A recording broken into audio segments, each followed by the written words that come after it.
Okay, hello everybody. James here, the Stevie Richards Show. It's a special episode, and Stevie nominated me to do the intro for once. So I thought I'll do the quick version because he's tired and he's got a bad back. I'm tired, I've been up all night, and we travelled 4.5 hours on the road to get. We left early to do this as well, and it's still happening later than we thought. But this is going to be the review AEW Forbidden Door 2025 from the O2 Arena, 19,000 in attendance. I think they said it was like the most attended wrestling show in O2 history. So if that's true, very, very good for them. We'll do the quick version of the intro, and we've got something new for the intro as well. Pro Wrestling Tees. The Stevie Richards Show and the Stevie Richards himself have got Pro Wrestling Tees shop open. You can get your Stevie Richards Show t-shirts, including the new logo. You get the Blue World Order BWO t-shirts available there as well, including other stuff. So I highly encourage you to follow the link that's hopefully going to be in the description by the time this episode comes out, and I remember to put it in, but it's all there for you, so please support the show. Get yourself a BWO t-shirt, Stevie Richards Show t-shirt, or anything else.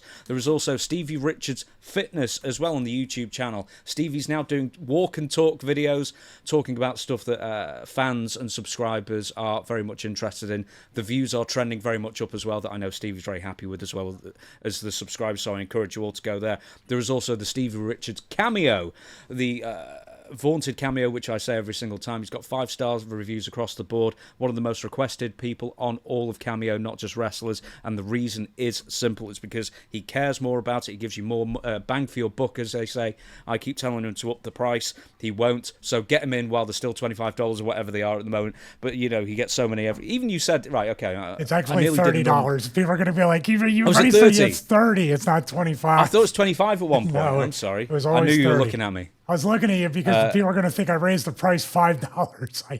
I should did. raise it to 50. We had 4 yesterday, actually, at the time of this recording. I had 4 yesterday I had to do. It's really awesome. That's the other thing as well. You said yesterday you're being way too harsh on yourself. Yeah, I get a few a week. And then today you went, yeah, I got 4 yesterday. I've got to record. And it's like, yeah, anyway, the reason he's got multiples every single day is because it's absolutely worth the money. And people are going back for more. There's not just one and dones. You're getting repeat customers from Cameo as well, so you can't have a greater compliment than that. So follow the link for that as well. And the most important thing as well that we always say is the Stevie Richards Patreon. What is going to be out yesterday as this show is released? Yeah, at the time of this recording, we release a watch-along every Monday morning at 9 a.m. Eastern Time, my time in the States. We did multiple ones last Monday, and we have multiple ones this Monday. So it's not just one watch-along. It's a compilation of WCW watch-alongs that James and I talk about, different moments, some which I don't remember. So CT does win some days, but hopefully, not today, CT. People want that on a t-shirt, and not today CT with a picture of a brain on it. I don't know which is more offensive. I know the first one's more offensive to Jeff Jarrett, who still does not answer my text to this day. I'm honoring you, Jeff. Come on, man. We need Toni Gareas as well. Artist impression. Today we should rate them by Gareas. People have pined. You said you didn't want to rate the matches again. Just before we started. I don't want to give stars. You said, I don't want to. Hey, you have a show and I have a show. Let's make a show. Smartass. This is the amazing thing that blows my mind. People will send me cameos or emails or whatever, and then they'll say, my 7 or 8 or 10-year-old kid runs around the house going, aha, aha, aha. Or when I tell them to clean their room or something, they go, what are you, a smartass? I guess in some ways we're a family-friendly show, but I was like, I'm sorry your kid called you a smartass. I was going to say all that more coming up later today as well in this very episode. No news. We're just going to get straight into the reviews as well. But speaking of that, there was actually something on the pre-show. I don't know if you want to do the what went wrong immediately, if we're going to be doing it in canonical order, timeline order, but this is on the pre-show, and it was Michael Oku, and I don't know what you were. I didn't watch the pre-show, so you spotted something that you want to review, and review it right now. Damn it! I was gonna say, I know you didn't watch 0 Hour, because if you watched this, you would definitely remember it. Is it a memorable moment? Yeah, but maybe not for the right reasons. This is a what went wrong, and basically it involves a potential dive, a pounce, and then a pogo stick onto the mat, which we've seen way too much. Not a full pogo stick, but even if you're 10% pogo sticking from the inside to the floor, you're potentially done. So we're going to take a look at this right now. Now, the setup for this is really good. I love, by the way, Forbidden Door reminded me of the AAA show we were talking about last week. The production, the saturation, the grittiness, the color scheme, the way the O2 Arena looked. The production was top notch for this show. So let's talk about that 0 hour and the pay-per-view itself. So you can see right here is Michael Oku, and then here's the person who's going to eventually pounce them out. All right, let me zoom in. There you go, right there. I'm sorry. No, I can't see anything. Hey, I'm sorry you got the Royal Rumble $1,000 seats in the nosebleeds. No, I mean, I can't see anything. That was my way of telling you I couldn't see anything. Oh, well, we didn't get them. I was doing this, by the way. Oh, that's a blooper. That's a what went wrong within the what went wrong. I'm sorry. Hey, by the way, this segment is sponsored by Ecamm Live Virtual Cam. There we go, right there. See it now. There they are, right there. There he is, and there's Michael Oku. You see him now? Mm-hmm. Good Lord. James keeps me honest with this. All right, so here we go. He's about to do a dive or a lap around the ring in this direction, but he gets cut short by this right here. I already explained it, but if you're watching this right here and you see this guy going in this direction as he's by the ropes, do you think this is the makings, the ingredients for a What Went Wrong segment already? Ready? Mm-hmm. That. Oh, I saw this. And you forgot. I didn't know that was that. Yeah. No, I didn't forget. I nearly sent it you. Oh, my goodness, yeah. This is about a 5 to 10% pogo stick on the floor, but enough to, I'm talking about, dude, it isn't impressive, of course, but not for the right reasons. I don't know, Ricochet is getting out of the way. Wouldn't you assume someone's going to catch this guy, no matter which way he's going to land? But, dude, you got to be seeing your entire life flash right before your eyes. And he hits here. This is enough to be a what went wrong. But you know what makes it egregiously wrong? There's no X. There's no nothing. Ricochet throws him back in the ring, and this dude keeps working. Now, I'm not saying he's not a tough dude or he might have avoided potentially life-threatening injuries, but I have to assume he got injured. If not for the neck, the spine, just the bump with his knees on the floor right here could have blew both his knees out. That could be the best out of anything you can experience. But we're going to go to a replay right here in slow-mo. Just look at it. It's about as close as you can get to breaking your neck. I mean, I don't know if this dude still might have broke his neck. Maybe not here, but he's in the ring taking heavy forearms, taking bumps, running the ropes, running into the corner. He's still moving and doing stuff, but if it were me and I were the referee, and especially if I were Ricochet, I would have said, "You're done, dude. Stay down." I would have had the X thrown up if I were the referee and had him stay right here, removed, and went home. I mean, what would you have done? This is just, they got it. Like I said before, in the Rogers Jackson, we have an exclusive clip here on the Rogers Jackson thing in the business. I used the words lucky and blessed. This dude is lucky and blessed if he is not feeling it today, but he can still break a bone in his neck and be working. I broke a bone in my neck. I herniated a disc, and I was still working for months and months and months.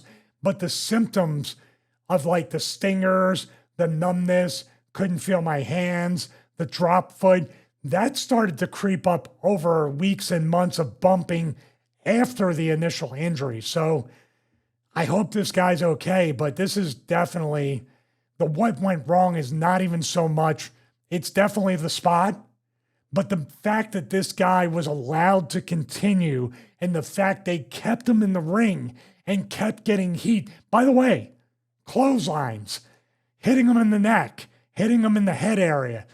It's just like, where's the disconnect happen where you say, that's a dude that just got dropped on his head. Let's work his leg or do something. This is what you should be doing, right? Not the gangsters, but throw the X up and get the medical team down here, and then throw somebody, even if it's somebody that says, I'm not doing anything tonight, throw that guy there and say, I'll take his place, whatever, get around it, or just stop the match altogether. But the wrong decision was to keep going with him in the ring. What are your thoughts now that you finally remember it? Yeah, I totally remembered it. I saw a clip of it on Twitter. Probably Sean Rossat put it up, and I looked at it. Jeez, and that's when I remembered not to check social or wrestling news websites because I don't want to ruin the results for myself. Not that you couldn't guess every single result in that pay-per-view, by the way, but that's another matter. Here's the thing, right? His head is so close to the mat, but everybody in the ring won't have seen how close that was. Ricochet probably wouldn't have seen how close that was, as far as him clearing the mat, by but the girl did. picocentimeters. The girl did right here. She saw it that I'm circling that you're not seeing. Once again, the segment's sponsored by Ecamm Live Virtual Cam. But what I'm saying is, like, one person saw it and it was the valet. She could have been like, or this dude should have just laid there. You know what I mean? He wasn't out or anything. He continued. Maybe he got very lucky and it was just a weird, it's a completely weird bump. You're backflipping to the floor and your head just barely, like 90% clears it, but you're still busting your knees, your stomach, your hips. Like I talked about the bump I took that really was ended my career and started my spinal issues. Got thrown out of the ring by Billy Gunn. Couldn't grab that middle rope. So not even over the top, through the middle. But I didn't go and turn. I went out and dropped straight down onto my right hip, and my entire spine shifted laterally. And it's never been the same again. And now for the rest of my life, I'm going to have to deal with the degeneration that I'm going to get from that one moment, much less the overall degeneration of my spine from the thousands of bumps that I took, which, by the way, what number would you give this bump? Like, say you take a standard back bump, front bump, body slam, clothesline. This might be 100 bumps off your bump card. Let's start rating that. Like, this is a multitude of matches and bumps contained within this one really serious bump. Do you know when you paused it, exactly where you paused it just before he landed? It reminded me of Henry Godwin. Do you remember that from Raw 97? The Doomsday Device, right? The Doomsday Device, yeah. And he ends up breaking his neck. He comes back after like 3 months, if that, I think. But yeah, there was a bit where he's sort of side on and he looks just like, I mean, not him, but the positioning looks just like Henry Godwin's positioning, where he's almost side on and then he catches, the ring canvas in his case with his neck and ends up fracturing something very, very delicate. Yeah, what we're looking at here too, and that's an excellent point. When you land, sometimes it's, say, we've seen people do different things where, say, Rob Van Dam, when he takes a belly-to-back suplex, he told me when we worked, I like to, fold my legs over my head. This way, tucking down, as I'm showing everybody out there, and doing that doesn't feel great, and you could still break your neck, but that's about the best scenario for taking a really awkward bump. This here, besides the pogo stick, the worst thing is I've seen a lot of people that break their neck when their head is sideways. That's the worst one right there. When your head back is even bad. But some people say when your neck or spine moves laterally on impact, that's like the worst because you have a chance of severing that spinal cord in such a way where this dude could have like literally died on impact. And we go back to the Roger Jackson thing. This is also where the wrestling bubble is sort of ignorant to the way real violence and real impact and real injuries can work, because I'm sure if he got stretchered out, what would be the first thing people say? Fake. Is it a work? Because at the end of the pay-per-view, Will Ospreay is in a neck brace, and that could be what went wrong in a comedy sense. The first thing they do, they bring a backboard out, and we're going to probably you can B-roll this in if you want, Chris, which, by the way, the commenters love it when you don't B-roll it in. But basically, what's the first thing you do with a neck injury? Or what's the first thing you shouldn't do with a neck injury? Move them. Sit the guy up. Sit them up. They sit Will Ospreay up as the backboard's being put on, and then they put him back down on the backboard. That's what I mean. There's people don't get in the wrestling sense what real violence or real injuries or real treatment for the injuries is even supposed to look like. So we really need to go back to if like Russo says, and if in your mind, if this were real, what would be the reaction? What would be, and then when it is real, we can react accordingly and make sure. And I give Michael Oku a lot of credit for wanting to get back in the ring and continue, but I also warn him that it's going to catch up with you. Let's move on to the show itself. Once again, O2 Arena, 19,000. I would have watched this live, and I couldn't, so I ended up having to watch it sort of this morning in a bit of a rush. That being said, Adam Copeland and Christian Cage versus Killswitch and Kip Sabian. The one thing I noticed more than anything else is that Adam Copeland, with all the fans singing his song, what did the commentators do?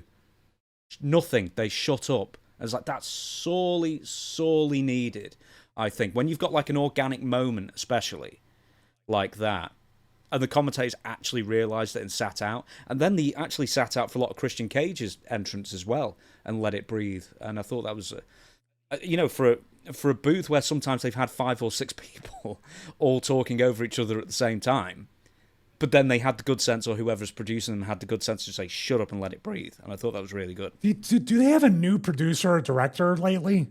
Because it feels like they're adding different shots into this. And it feels very much like when Kevin Dunn was gone and they started adding more organic shots into the WWE product. There's something about this pay-per-view that seems a little bit different and seems like the laying out of the entrances. I would prefer, because the packages and then the matches are so long. We're going to get into that, how they were kind of overbooked. But wouldn't you prefer to kind of lay out to mostly the entire entrances and feel the crowd? The crowd was so energetic. Commentary, I felt, took away when they did talk during the entrance. With that, Luchasaurus, but he's not Luchasaurus, he's Killswitch. The fans were chanting Luchasaurus, of course. Now, that is the name Killswitch that Christian gave him some time ago. He's been gone with injury, I think, for a good long while. He returned sort of surprised because Nick Wayne was meant to be in this match, and he's now got a foot injury, a legitimate foot injury, so it ended up being Kip Sabian and Killswitch. So the match itself, your review. Very good. Very good. And I have to give him credit because a lot of these matches were trying, especially the multi-person ones, not the tag official like this one, 2-on-2, but multi-person, multi-tag teams. They were trying to tell multiple stories within the match. This match handled that perfectly. The story, they still acknowledged that Christian was kind of a creepy dude, that he was kind of like a backstabber and a selfish dude. I like that Christian just didn't just turn into like a pandering babyface. He's still that same dude that was with them. I like that, but him and Edge still have the friendship, the brotherhood, but he still has to watch. Dude, the way they pulled it off and has baby faces, Christian doing the chicken you-know-what hot tag back out to Edge was really, really good. The thing that was weird to me, storyline-wise, and then, of course, Kip Sabian and Killswitch trying to do their thing together, they didn't quite even get along. If you think about it, it was kind of a good sweet spot between both of them. The thing that didn't really resonate with me in this match and was very weird in the pacing was not so much a hot tag, but a lukewarm tag to Christian. It just felt really long and drawn out. Almost instead of a comeback or going home, it felt like a second set of shine during the comeback. Did you feel that? Yeah, I was going to ask you this. So Christian, instead, because, he's been a chicken poopy heel, as you might say, for this As for Teddy, who show. Just turned 7, one of the cameos. He runs in, and obviously, he ran away from Killswitch earlier, Luchasaurus, whatever you want to call him, early, and then he comes back in. But as you say, there's the hot tag, and then Christian gets in, and then he stops for 5 seconds. And then he goes on the attack.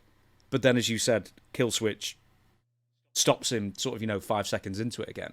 So, yeah, so were you feeling it was just going into a prolonged second bit of heat there, rather than like a more satisfying, hot tag situation leading to the finish? Yeah, absolutely. I really did. If they were going to go for 2 sets of heat, that's fine. But in the first match of the pay-per-view, you get the people warmed up. They had enough with the storylines between both of those to have a standard shine, heat, comeback, finish.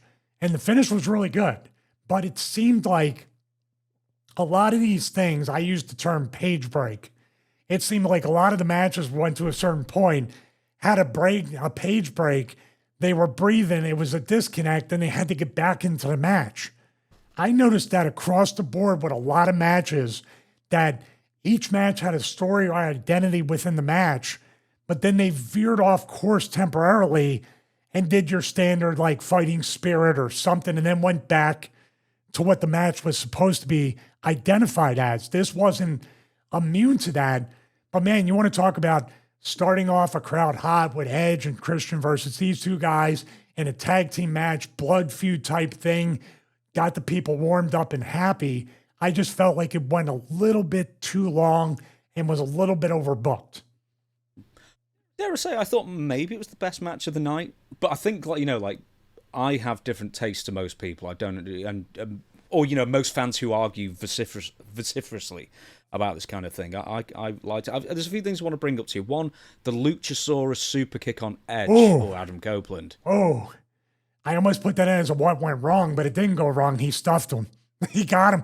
That even in slow-mo, he jacked his jaw. And the first thing I thought of was, when I was watching it, and then even towards the end, was Edge kind of like out for the rest of the match to a certain degree.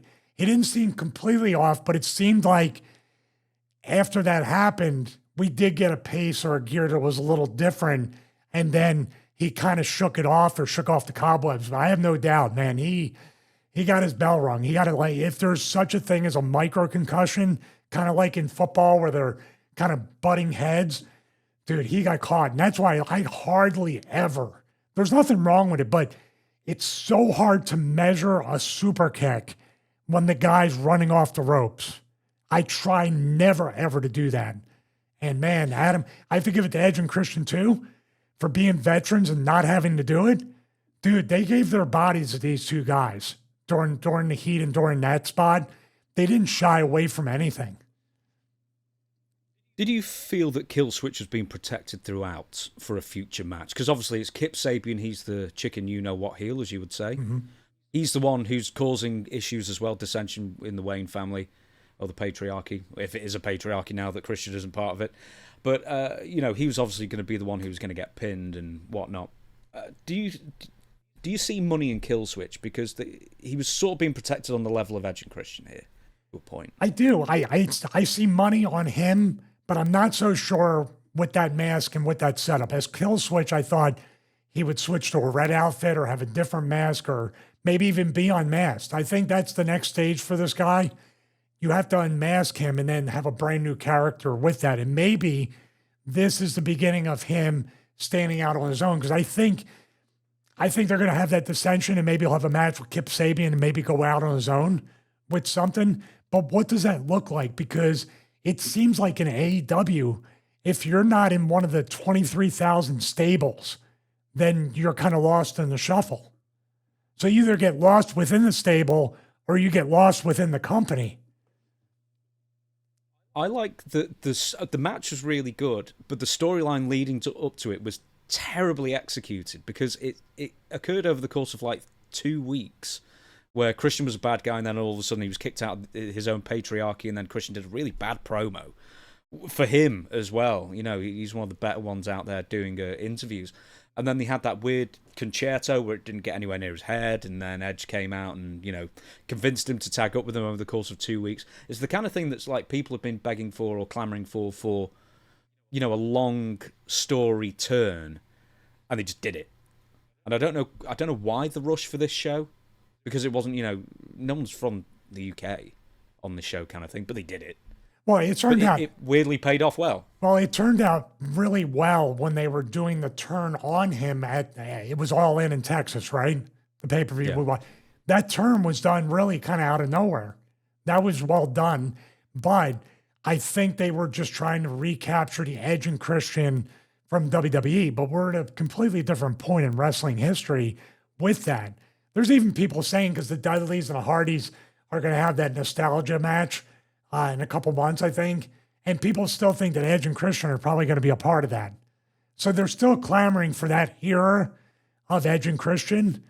I just wish they didn't rush it as much. You're right. I wish there was a way that Christian couldn't find a partner, maybe found another heel that would team up with him. Then everybody turns. So Christian keeps getting people turning on him, what he really deserves actually what he was as a heel. And about that promo, Christian's best work is as a heel as well. So those babyface promos are never going to feel as natural as the heel ones. As good as he is, it's not in his wheelhouse to be a babyface without being attached to somebody like Edge. That's a compliment on Christian, because as a heel, he can lose every night and have a longer career and cut more promos. So we're going to do the Toni Garea rating again, but we're going to keep it simple and keep it out 5 this time. So Stevie Richards, Toni Garea rating, the smartass rating, whatever you want to call it. How many out of 5? Hey, I got 4 smartasses in the ring. They think, no sunset flip for the finish, so take off a star. I have to give it 4 Gareas. What else? 4. I don't give it 5 because I said before, the hot tag seemed a little bit off. The match was a little bit too long and it was a little bit overbooked.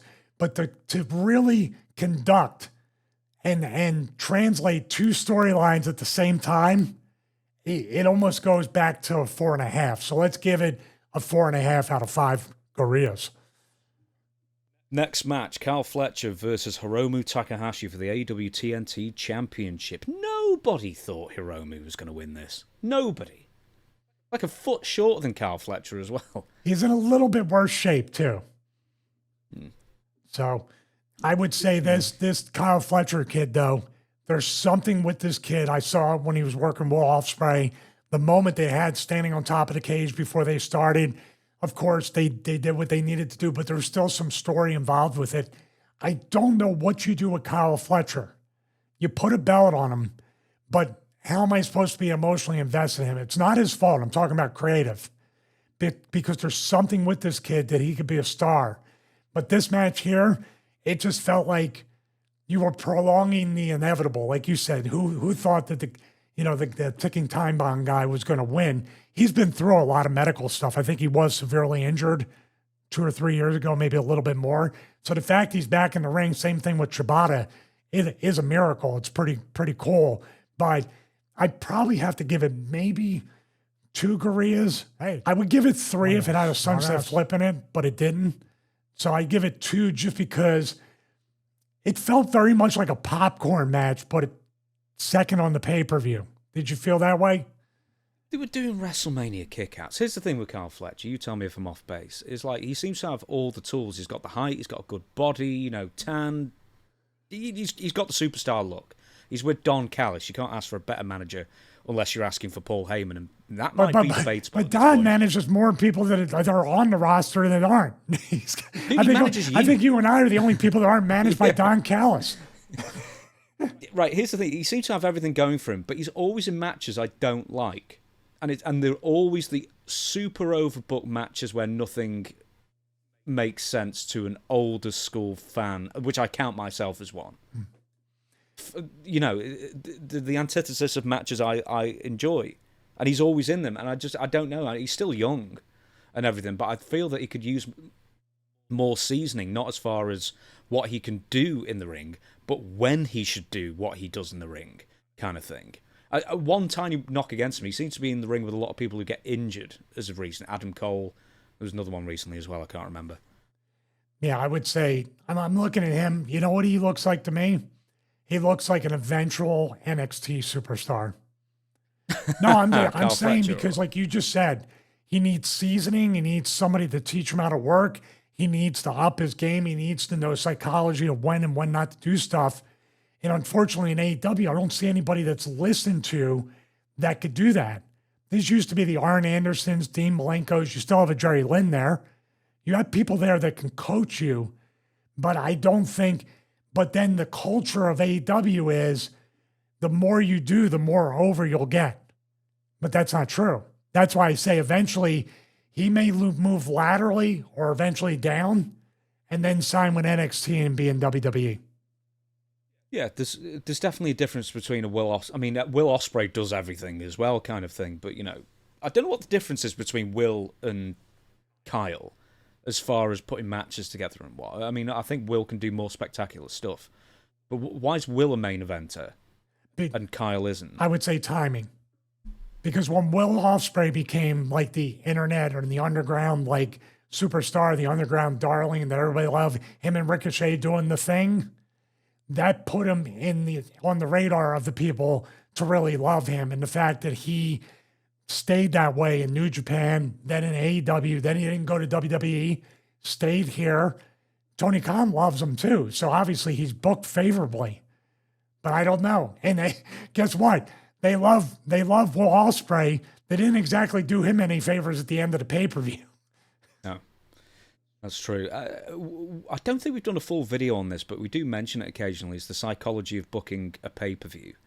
And this is something that AEW gets wrong as far as leave the fans wanting more because you want to make the main events or the main event matches stand out more. That's when your bigger kickouts should happen. But then in this one, Takahashi was kicking out of all sorts of stuff. It's the second match. It's not the popcorn match, but it kind of is, in a sense. You know, you want to bring people down a bit, you know, give them something obvious and easy to digest kind of thing, like popcorn. Well, you know what the thing is about, but you don't put it second match. I mean, it's usually, for people that don't know, back on the shows, live events, even sometimes TVs, you would have an intermission. Then the match right after intermission is the popcorn match. When you come back from getting popcorn at the concession stand, it used to be treated like an insult. Oh, you're popcorn. We don't believe in you and you're not over and people aren't even back in their seats yet. But a lot of ways that's to get the fans warmed up again for the second half of the show. Hey, just being on the show is an honor. It really is. You make the most out of any spot that you have on the show.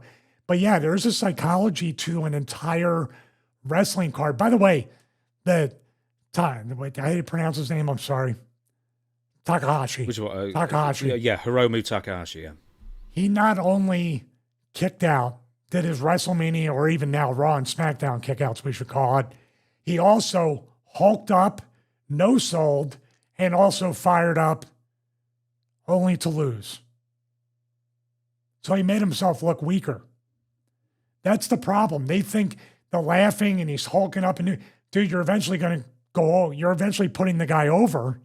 So you got to figure out a way to protect your gimmick because if you hulk up, people aren't going to believe in it anymore. If you sell this stuff and you smile, but then Kyle Fletcher hits you with another move that just beats you. That's really no different than the moves he gave you before. If you think about it.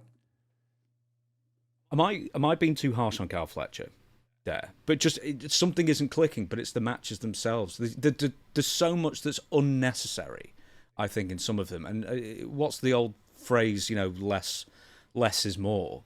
He could so benefit more than maybe anyone else for less is more. What Kyle Fletcher needs is someone to coach him hard. Not in a mean way, but say, why did you do that? And then wait for an answer. And if usually you know what you're going to get, I don't know. It was cool. Or it was cool. That's the point. Unless he says, well, we were trying to tell this story or that, then somebody who was coaching him would say, okay, but you're the second match. You're there for this reason. It's a get-over match for Kyle Fletcher, if you think about it. And when he has Takahashi no-selling his offense throughout the match, he's not getting himself over. In these Forbidden Door pay-per-views, I can't imagine the political nature of booking these finishes between New Japan, CML, AEW. You know what I mean? Everybody wants their guys to go over. How do you book these finishes? Next match, Mercedes Moné versus Alex Winter versus Bozilla versus Persephone. I'm looking at somebody else's review of this and their star ratings. They rated this match higher than Kyle Fletcher, Takahashi, and Adam Copeland and Christian Cage match. I'm trying to think what else they... am I off base of just thinking, God, it just went on, and it just kept going on, and there was so many unnecessary things and so many messed up things. Oh my God! But you know why stuff got messed up, and we talk about this. And all four of them had Hot Wheels feet, like I said. Oh, they got to be on that corner, and you kind of turn your body, place people. You got to kind of run back and then run there. That's what I call Hot Wheels feet. It's also Roadrunner feet where they do that. This felt like people just setting up spots to do spots, and you be there, and you be there, and you wait here, and you wait here. Then these two do this. Then you two come in and do this. Hey, by the way, we got to get the Tower of Doom spot. We're going to hang you upside down in the Tree of Woe, but then come back and make it look like you're Germaning all of us, or giving us a German suplex, but really we're just taking our own bump and you're falling backwards. It was really, there was just so much in this. I don't understand this. I don't understand how Mercedes Moné has gotten worse since she got in AEW. This proves that the WWE machine can really protect people's weaknesses. And then when you get to a place like AEW, and how many WWE wrestlers have gone over there and actually look better? This includes Christian Cage and Edge. There's not many that look up to par or better after they leave. And that's just a testament that WWE will make you believe and shove it down your throat that these people are a star, and they're so much better at the Jedi mind trick than AEW. AEW, and this goes to also back to what I said in the theme of this whole review. WWE, they're starting to creep into that overbooking territory. The overbooking is something WWE in recent years, and really like long ago, they were really good at not exposing the weakness of an overbooked match. But now in 2024-25, you can see people's weaknesses in WWE start to get exposed because the matches get longer and longer. AEW's had that problem since day one. And here we are. And this girl, I mean, collecting belts, dude, if everything's a championship, nothing's a championship. Which one was she defending? The TBS one. So yes. Why are you bringing the other ones out? Just because, they did the Royal Guard marching out, and one guy was marching out of time with the rest of them right at the front, which I thought was really funny as well, and they brought the belts out. I was going to ask you about the belt holder thing. Now, it's been done a few different times, and look, the only time I ever think it made a real difference to somebody's aura was Ultimo Dragon. Like Kenny Omega did it, yeah, it was good to a point. Austin Aries did it, nobody cared. The Mercedes Moné thing, I can tell you the belts. AEW, fine. CMLL, fine. They've included the Owen Hart Foundation tournament winner trophy in that. EWA Women's Championship, European Wrestling Association, never heard of it. Rev Pro, which we've heard of. Primetime Wrestling Women's Championship in Poland. That's based out of Bestia Wrestling Women's Championship, also in Poland. And Discovery Wrestling, which I've never heard of, Scottish Women's Wrestling Championship. So about 4 of them, I think, we may have collectively heard of these belts. Jeez, I have to go back and actually switch my booking. Spike Dudley shouldn't have beat me for the Stevie Night Heat Championship. It should have been her. But let me ask you a question. I'm going to challenge you on the Ultimate Dragon thing. Did it really make him stand out? Did it really get him more over? Did he fight Hulk Hogan? Did he beat Goldberg? Do you see what I mean? He was in his own little wrestling bubble in the wrestling bubble. He was more over in my heart. Ultimate Dragon. But I'm saying, did carrying 9 or 10 belts get anybody more over ever?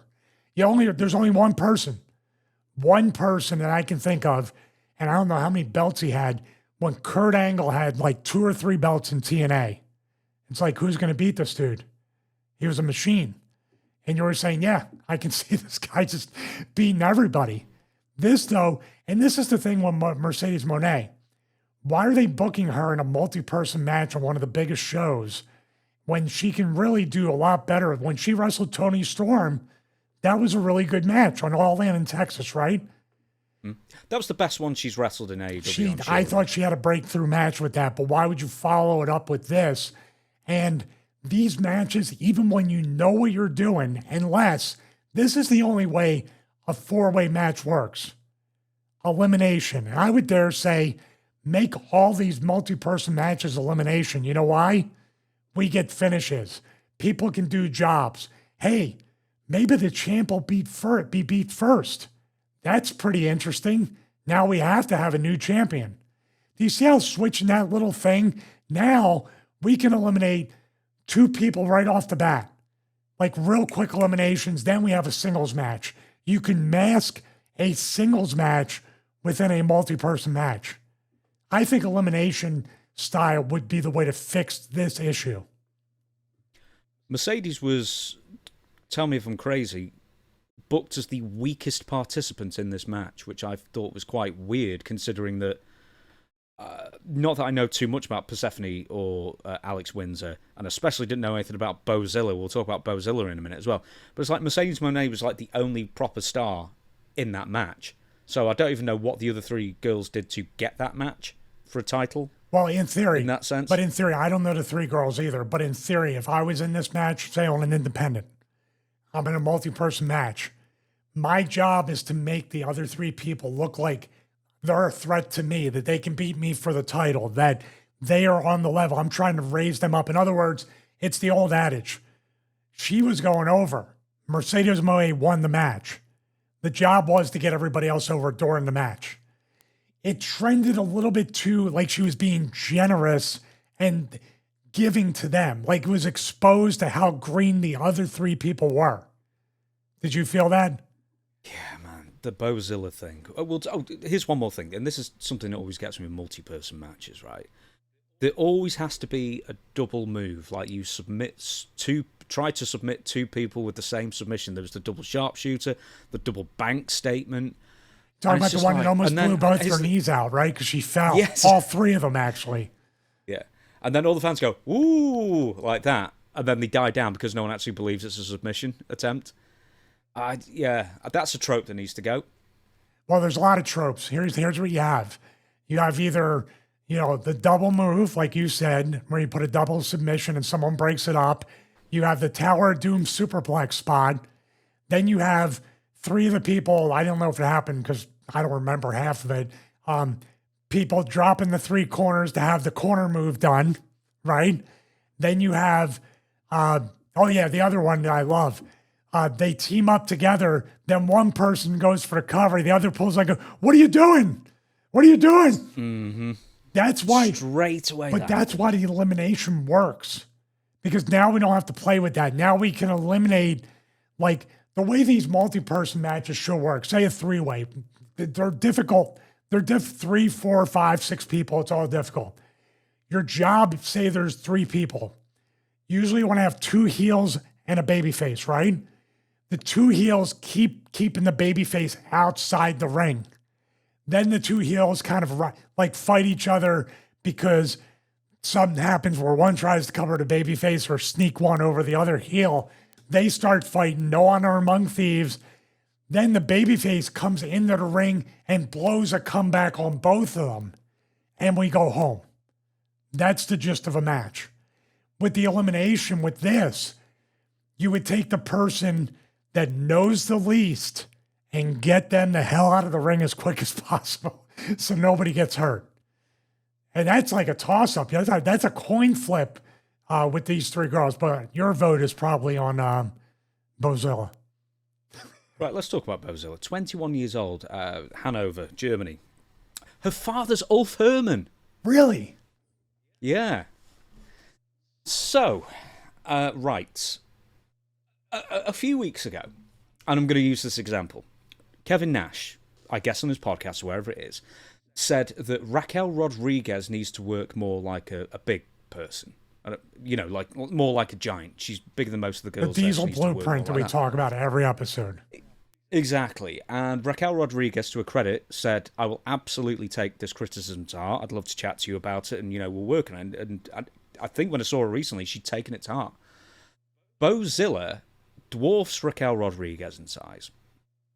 And I thought that she really needed to take Kevin Nash's advice here, because she seemed to be wanting to work like some of the girls that were half her size, and she wasn't working like a giant at all. And also, her inexperience and nerves, I guess, were showing through. Well, you know whose responsibility that is. Either Mercedes Moné or the agent or Tony Khan.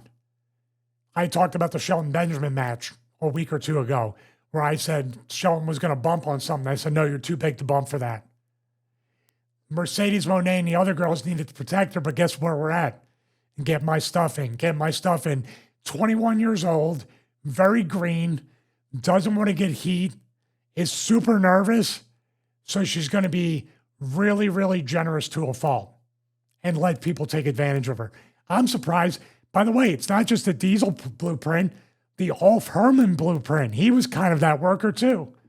So if her dad would probably, my guess would be, her dad did watch the match. That's my assumption. He's probably telling her, listen, you're this big, you're this tall. You need to work like I did or like Diesel, or he's probably already telling her, you can't let that happen. You looked way too weak. And if she looks weak, guess what happens when the other three people beat up on her? They're not beating up anybody. You have to elevate yourself. They needed to make her into a monster to slay the monster. She never became one. So give us a Tony Garea rating. I got to give it a 1. What else? Smart ass. Am I being crazy here? But does everybody who reviews these, who vociferously, I use the word again, but really do all these reviews of wrestling or do podcasts of wrestling? Why is my, and I guess your opinion, because we're usually pretty aligned on this, why are our opinions completely different to everybody else's? So I just think we're watching the same product, but do you go to a school where you think like a wrestling match is only good because they attempted more moves? Well, I would say this. You and I take a little bit of a different approach because I'm trying to coach in a way. I'm still trying to educate. And also, I believe that these talents, that the companies, the promoters, anybody from top to bottom can do a lot more than what they're doing. They can do much, much better. And the thing I look at is not so much the lack of effort, but the lack of direction with the effort. And that's what it is. And ours stands out because I've done it for over 30 years. I've made every mistake in the book. I've been coached hard by Raven, Paul Heyman, Tommy Dreamer, Vince McMahon, every agent in WWE, for good or bad, who liked or didn't like me, still gave me the advice and the guidance or the coaching that I needed to get better. And all I'm trying to do is pay it forward. And dare I say it, as I always dare say, we look at that and we say, quite honestly and quite, I think, objectively, you have way too much going on for it to even be memorable. So these people that say, oh, I loved it, it was best match night, it was this and that. Okay, come back 2 or 3 weeks from now or after WrestlePalooza and you watch that, and I want you to tell me every finish from this show. I bet you can. And that's an indictment on the business to make more memorable quality moments and not overbook the shows. So we think different, but I don't think us and the other people that review and critique the shows have the same idea in mind, that we want the best shows to be able to consume and enjoy, but we're getting more quantity over quality lately, and we want that. I don't know. Why do you think we stand out, besides the fact I have the grizzled British co-host? Because I don't think we're in the wrestling bubble. I know that sounds weird because you were in wrestling for decades, obviously. You keep up with it and you do podcasts. This is my full-time job, obviously. But I don't feel like I'm in the wrestling bubble at all. I feel like I watch it. I don't even feel like I watch wrestling as a long-time wrestling fan. I watch wrestling mostly through the eyes of somebody who, I'm not even say a lapsed fan, somebody who's a non-fan. It's like a casual is just turning it on for the first time after a while. I watch stuff like a casual fan. I obviously keep up with the news and everything more, but I don't watch like somebody whose life revolves around wrestling, and that's not to denigrate the profession, of course.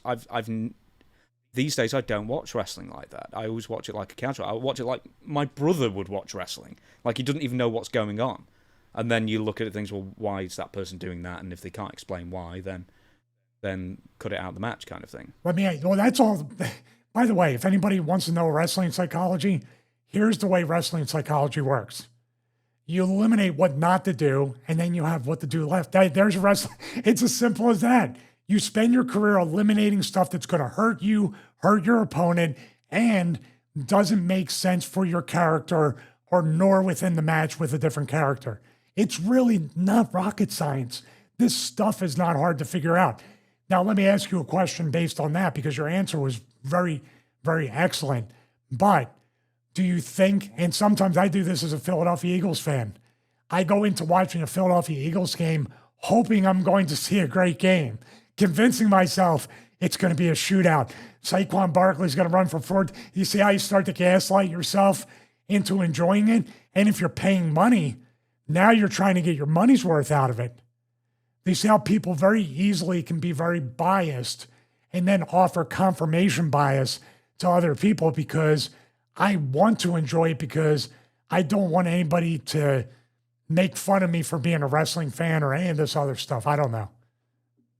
Yeah, when eventually the news thing that I'm going to be doing comes out, I'm not going to have guests. And the reason is because I don't want that bias. Because, if you get successful enough, I offered people, or people want to come on your show. I mean, we know this. We don't have guests. Is Kurt Angle still mad when I said no? Yes, probably. Originally, Kurt Angle was actually going to be on this show, by the way, but then we moved into Dutch's show because we don't do guests on this show. But the one thing I don't want to do is try and ingratiate myself to any wrestling company, because then you start changing your opinions consciously or unconsciously. Oh, you don't want to make somebody so mad or blah, blah, blah. And I think that's what a lot of these wrestling websites and podcasts do, is that they're overly kind, or overly kind to one promotion and not the other, to try and ingratiate themselves. I don't want that stress. I mean, I hate interviewing people anyway. But I think it's important now that I don't interview anybody ever, is that I want to continue like that. I like the idea of being completely independent. Well, plus counting on pro wrestlers is also a stressful situation. Well, yeah. I've spoiled you, haven't I? Yeah, what, from turning up? Yeah, you're not Trevor Murdoch, jeez. Anyway. Well, at least you're not naming names. Yeah, no, I'm naming names and turn up. I'm so annoyed about that as well. Anyway. But you know what I want to say about that, based on what you said? I'm sorry to interrupt. Based off what you said, also, when we do this, we're also not, we don't have an axe to grind with the business either. It's the most objective, but also we have an opinion. We have what we like and don't like. But also, here's the thing. Whenever I do a what went wrong, whenever I critique anything, or you critique it, or we critique it together, what do we offer up after the critique? A solution. So if somebody says, I hated it or I loved it, and you ask why, then they say, well, you're just a hater. They don't even answer the question. They try to do the ad hominem attack that you're trying to corner them or trap them. You can ask us questions all day long. And if we say, it's just my preference, but I don't think we've ever, in the history of this show, in the short history of this show, we have never just, that's just the way we feel. We've had reason 1, 2, 3, 4, 5, and on. Yeah, absolutely. And long may that continue as well. Why did you irrationally hate Zack Sabre Jr. versus Nigel McGuinness? Now, I'm joking there because I know you didn't hate it. That was for IWGP World Heavyweight Champion. So that's Zack Sabre Jr., who was the winner still. This here was the best match of the night and one of the best matches I've seen in a while. All together. I'm not saying like in years or anything, but something about this match. First of all, it had an identity. So let's put this first of all and put the identity second. I'm always rooting for Nigel. To see Nigel and the things he's done and how I got to know him just for a short time in TNA and how this guy has become one of my favorite commentators to listen to. But then, for some reason, that's my question, like, he's a commentator and a worker, but he only works in England, right? He's part-time? No. He works in Collision. He earned this title opportunity. Collision or Dynamite, wherever he did. But he earned this title opportunity, so he doesn't just wrestle in the UK.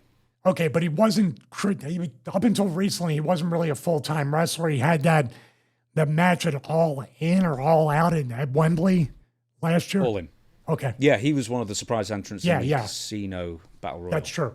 Okay. So that's my personal bias with Nigel. But when I'm watching this match, as somebody who has to split duties because he's still commentating as well, right? Yeah. Okay. It just impresses me because not only for the length of the match, but the smoothness and the way, the fluidity that he moved. And British wrestlers, by the way, if you wrestle like a Nigel, a Zack Sabre, a William Regal, a Dave Taylor, Johnny Saint, which was an awesome package before the match. I really enjoyed that with the chest thing. It was really cool. Robbie Brookside, if you have no experience whatsoever, guess what all you have to do when you wrestle these people? Just stand in the middle of the ring and they work around you. Like, it's the most beautiful thing to watch. These guys, the only reason I won't give it 5 Gareas is because they had a perfectly great technical wrestling match, and then they went to the fighting spirit with the European uppercuts. Complete disconnect from the identity of the match. They even ran the ropes. If I'm over counting it, I counted 2, I think 3 times they ran a spot during the whole match. Like a simple tackle drop down or whatever it was. Really great match. And they, like I said, in the beginning, I was going to give a theme to this review on this match. This would have been the world's longest what went right smartboard segment. This is like a 2-hour pause, zoom in, draw, scrub. I enjoyed this match. Now, can you have 10 of these on a show? No. But this fit perfectly where it needed to fit. I don't know about the finish because it fit with the identity of the match. But deep down, I wanted to see a finish where Zack did some super stretchy move or a big impactful move, stuff like that. Nigel hit the London Tower. I'm sorry, I took it. Tower of London. Yeah. You know what I like too? And I think it's what busted Zack nose. The kick to the back clothesline as he's off the corner. I think that hit him in the nose because he grabbed his nose a couple times. But man, he's just one of my favorites to watch. He's right up there with Regal. Zack is as well. But Zack sometimes, I don't know. This match showed a little bit more experience on Nigel's side than Zack. I don't know why or how. There was just something with the pacing of Zack that Nigel seemed to pick up the slack for. Did you feel that way? It was what I thought the opposite. I thought that Zack was feeding more moves to Nigel than the other, because there's one bit. No, not the feeding of the moves, the pacing of the gears. No, Zack put himself in all these different things. That's why I said. That's what I was going to say. He put himself one bit was really obvious. He put himself in a head and arm triangle. He basically just walked in. But that's British wrestling. That's catch as catch can. My favorite little thing of the. I was going to say head and arm triangle is not catch as catch can. But the way the way he put him, they British wrestling. Usually the guy's doing something, runs into it, hold. It's like a sudden thing, but really it's like a feed into the submission. My favorite little thing of the whole match, headlock takeover. Nigel has him, and Zack just does these little kickouts where he squirms out of the head. I don't know why. I've never seen that before. It was so cool. It should be also noted that Marty Jones, Tony St. Clair, Bradshaw's favourite, one of Bradshaw's favourites, I know, were in the audience as well. So I thought it was a nice little touch. You know what the match needed? I'm not even kidding. The match should have had rounds. The match should have had rounds, and the match should have had judges. They didn't do judges. No, I'm saying that this match should have had judges because you had those legends. No, yeah, I guess so, actually. Yeah, you had the legends that could have been judges, and then it could have been a split decision. It could have been whatever, and it could have led to a best out of 7. I think they had something here that they can continue on if they choose to do so. No, but dude, like proper British rounds from the old World of Sport, that would have been awesome. Did you think, because I think it took the fans a bit by surprise. Was it a bit of, I don't know if it was a bit of a weak pin attempt or it just came out of nowhere kind of thing. The fans didn't seem to expect it. I was wondering if you would have expected, I don't know, a tighter roll-up or maybe the match to go longer or something like that, but it seemed to catch everybody off guard. Here's what I thought should have happened. That fighting spirit should have been ultra condensed. We had all the wrestling, all the holds, all the reversals, the submissions, like 2 spots, maybe running the ropes, maybe 3. I thought the brawling or striking should have came right towards the end and built up, and then they start doing stuff and try to counter finishers, then the roll up 1, 2, 3. So they went from strictly technical wrestling. It started to get a little chippy. They started fighting, still no punches, just forearms or European uppercuts. But then they started to try to like counter with finishes and stuff. And then it ended up in a sudden roll up from there. That's why I believe it was so sudden and so anticlimactic that I feel like there's more matches these guys need to have. I think the only issue would be how many matches can Nigel McGuinness do? He's had 6 now since he came out of retirement last year.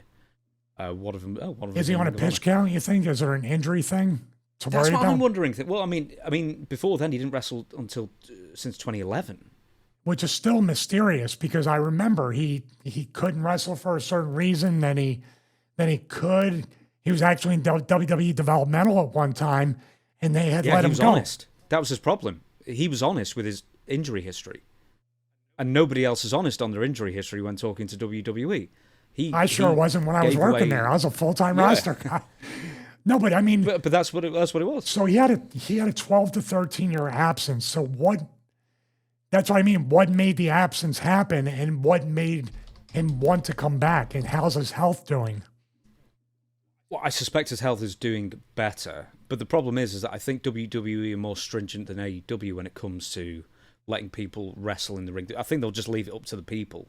I'm still convinced Ric Flair is going to have the last match in AEW. That's how lenient. That's how lenient they can be. He went back to Ring of Honor 2011 to 2016, but as a commentator. Then he was a commentator in WWE from 2016 to 2022. Then he went to AEW in 2023. So he was just out for well over a dozen years. Do you think he just got the itch to do it and he felt good? And you're saying right now, and I get it, yeah, you feel good right now, but if you have a match every week or 2 matches every week, how are you going to feel then?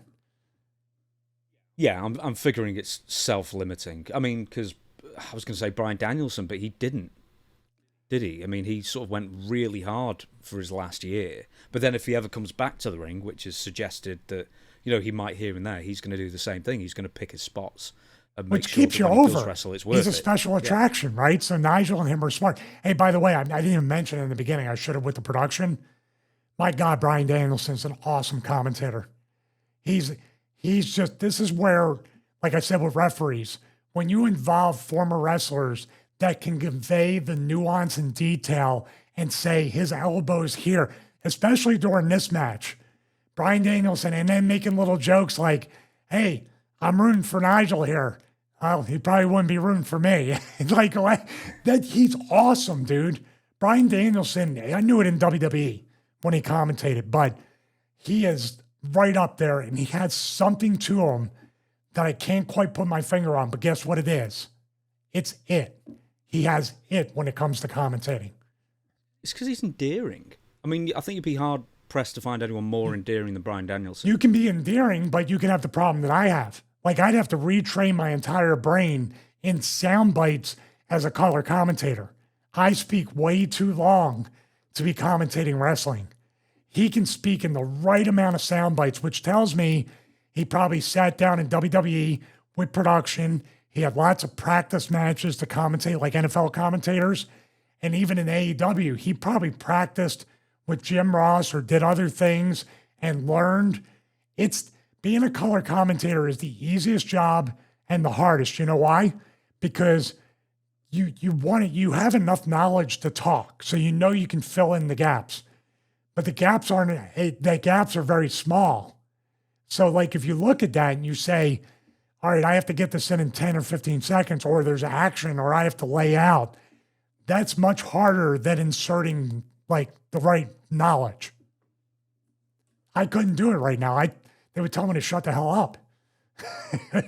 Okay, next up on this here Forbidden Door review show, and it is AEW World Tag Team Champions, the Hurt Syndicate versus Brodido versus FTR. I know, like, these, I can't remember if it's portmanteaus, whatever the word is, where they just combine the two words to make one.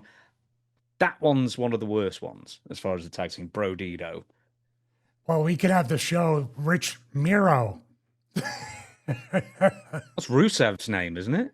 No, Richards and Romero. Rich Miro. No, I know that, but Rich Miro sat at home on his Twitch stream, cashing in them WWE checks. That's true. That's true. Yeah, we got the AEW World Tag Team Championship, the Hurt Syndicate, the champions versus Brodido, also known as Rich Miro, versus FTR. So this is a very interesting match, very interesting finish. And this, just like I talked about in the four-way match with the women, this should have been an elimination tag match. It's much but then simpler. the Hurt Syndicate would have had to have taken a loss, which is the point, though, isn't it? No, they could have got DQ'd. They could have got DQ'd first, and then they're out of the match. I think that might have been even better than what whatever we ended up watching. Right, what did we end up right? So should we talk about the story leading up to this? The supposed stories that the Hurt Syndicates and MVP, who wasn't on this show, by the way. No, he wasn't. I noticed that, yeah. Criminal convictions, maybe, and that's why he couldn't come over. I don't know. What do you think?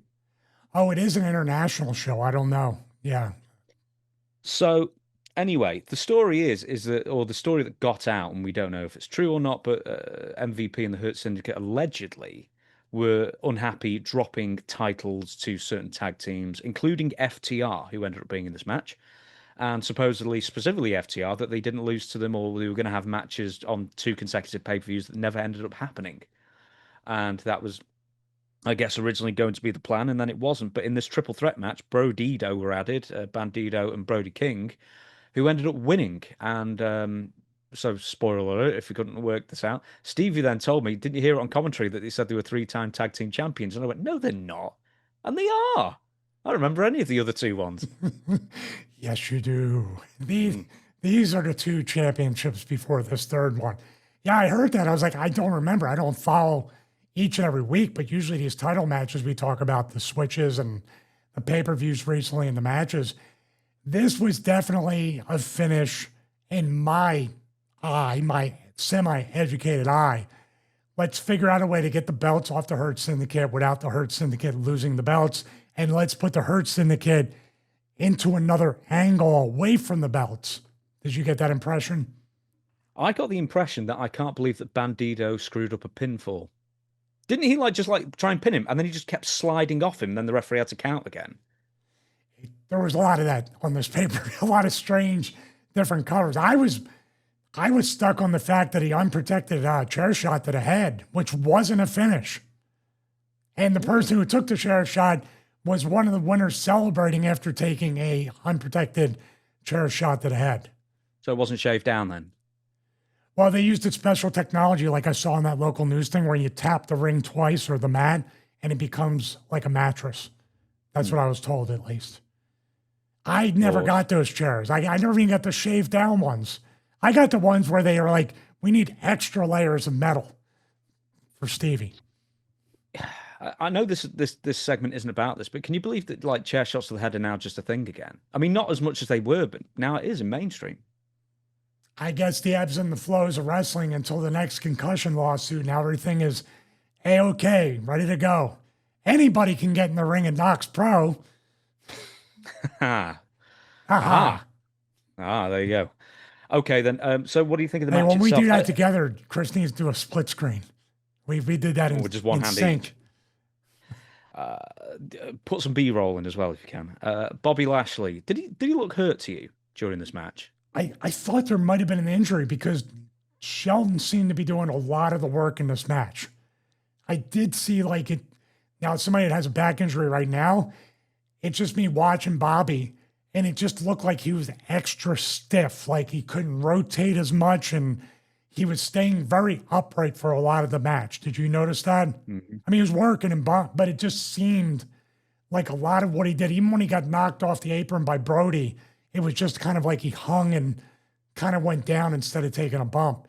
I don't know. I mean, Bobby's a pretty tough dude, so he's probably hurt, but he could still do more than mostly anybody. But I was assuming, because there was no limp, there was no like when you have a neck injury or stinger or something where you get a little bit of numbness, you're usually trying to shake it out.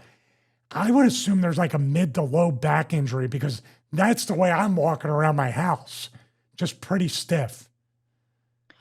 So what do you think of the match then, Toni Gurria, out of 5? I thought it resembled the All-In one. It was a lot of cluster here and there. It was a lot of things that were just like things that just kind of glossed over others. It felt rushed or it felt very disjointed in a lot of ways. I just think this match was just a vehicle to get the belts off of them. It just felt exactly like that. Now at the end, the chair shot obviously got a huge reaction. The kick out got a huge reaction. And then when they went home and Brodito, I'll get it right. When they went over, it was almost like people were shocked. Maybe not the Hurt Syndicate. Now they knew once those dudes came out and attacked the Hurt Syndicate, they were losing because they were. Dude, that's the one massive flub. You know what I'm going with this? Is that when they went to the unmasking of Ricochet and 2 dudes. There's 2 things happening at the same exact time. Yeah, there was because the chair shot happened. Correct me if I'm wrong, the chair shot happened, and then there was a close pinfall, but the camera is on Ricochet and who was it? I didn't even write it down.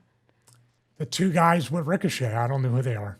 Oh, Thingy Kingdom.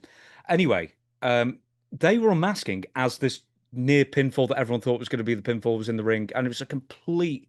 Now, this is where you need an abyss being stared over by Bruce Pritchard to be actually working the production and what's happening when in the ring. This was not produced enough. Well, what should have happened? This is where I don't understand, especially at the length of the matches. You had all the time in the world to do these types of finishes, right? And eliminate other stuff that doesn't mean anything. In other words, one guy selling on the outside, the masked dudes come out and start beating him up. Lashley can come around or Shelton, whoever they're not beating up. They eventually get on both of them and they start kicking and beating them. And maybe they all brawl back to the back as Brody King is watching this going, what the hell is going on? The FTR guys behind him, FTR Bald, as you call him, is right behind him. They're literally watching it happen. And Brody is what we call the Iggy, the cue, that you do not hit him in the head with the chair until he sees they're gone, turns around, takes the chair shot, cover, false finish. That's the way it should have went. But dude, all this stuff happened at once. I was like, we need a split screen. Yeah. The unmasking just made no sense because obviously you have to, if Brody's going to kick out, then they have to unmask before he kicks out the pinfall. Because they can't be unmasked and then be happy. Well, they have to unmask before the chair shot even happens. The unmasking still lends attention from Brody and FTR Bald to say, what are these guys doing out here? It's a complete disconnect on purpose. Nothing's going on in the ring. It's all going on in the aisleway and back to the entrance. Now, when that goes away, when Brody turns to face FTR Bald, the people can look into. You love that, don't you? Oh, yeah. FTR Bald. FTR Bald and FTR Gun. Yeah. They're my favorite 2 names. Coming soon to the Stinky Face podcast. Aha. Aha. So, but do you see now that the camera's on Brody? The camera's on the aisleway. The camera's on Brody. The producer, the Bruce Pritchard, it's yelling at the agent, no chair shot. The referee is saying no chair shot to FTR Bald as everybody's looking in the aisle.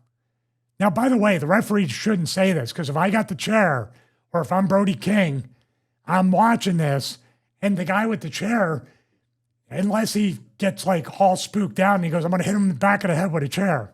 Which, by the way, don't do that to Brody King. I don't think that's a good idea at all. Brody turning and facing him is now the cue for the chair shot. Until Brody turns around, which means until those guys are in the back, Brody isn't turning. Do you see how simple these cues are without somebody yelling or talking? But no, they were like, we're just going to mash it all up into a blender and you got to watch it all at once. We didn't get a Tony Garea rating for this. Is it unrateable in a sense? I think it's rateable. I would just give it, because once again, I thought Lashley was a monster. Sheldon looks like the real monster of the group, doesn't he? Mm-hmm. He's just a big dude. Dude, Bryan Danielson was saying, man, Shelton Benjamin's about the strongest person I've ever been in the ring with. I've never been in the ring with Bobby Lashley, but yeah. Oh, by the way, yeah. No, go ahead. I was just going to say, I saw Shelton Benjamin in person last year, I think. And I think he'd just been let go by WWE. And I was just looking at him, thinking, God, he's in his late 40s. He's enormous. They missed the boat on him multiple times in WWE. The best moment of this match, and this is where it was overbooked, but this was perfect, was when Lashley and Brody finally faced off. The people started to come up. We didn't get what we should have got. Your big man bouncing off the rope, shoulder block, nobody moves. Other guy, nobody moves. And they could have did the Ultimate Warrior Hulk Hogan, double duck, double clothesline, double down. You know what I mean? It's just, I gave it 2 Gareas. Hey, because I think they were going to try a sunset flip, and Garea would have loved that.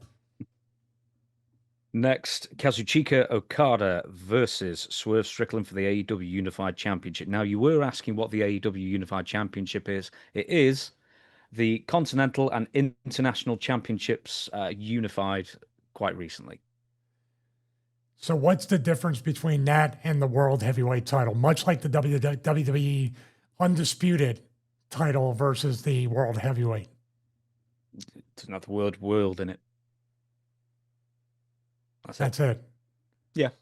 It's basically 2 secondary titles made into 1 secondary title because there were too many secondary titles. There were 4 secondary titles at one point because there was the TNT, Continental, International, and a 4th one that's name escapes me. You know what they should do? Whoever on creative came up with Brodito, try to come up with a name for the title and combine them both. The mound. A mound of titles. Hey, Mercedes Moné is going to win this one next. Yeah. I'm trying to think of I'm trying to find it. Okay, so they still got so Continental, International, and Unified, TNT, World. They're the middle one. I'm looking at the defunct titles. I can't find the defunct titles at this point. But AEW sure have a lot fewer titles than they did at one point, if you don't include all the Ring of Honor ones. Aren't you saying WWE has more titles right now than AEW? Yeah, WWE's got like over 20, I think, at this point. Man. Whereas AEW's 3 singles men's titles, and oh god, they've still got a trios title as well. Yeah, and then also the ROH titles as well. Oh yeah, there's about 8 there, including the Pure and the trios and everything else. Hey, you never know. We might be undisputed, unified, intercontinental, international, ubiquitous galaxy champions one day. I prefer interdimensional, multiverse titles. Yes, we need to get a D-Wave computer for that. Yeah. We can definitely do it. If people know, they know. Hey, they got my John Cena reference a couple episodes ago. They'll know. Well, that's another reference I don't get then. Okay, so now we get to the unified intergalactic championship match now. So let's go.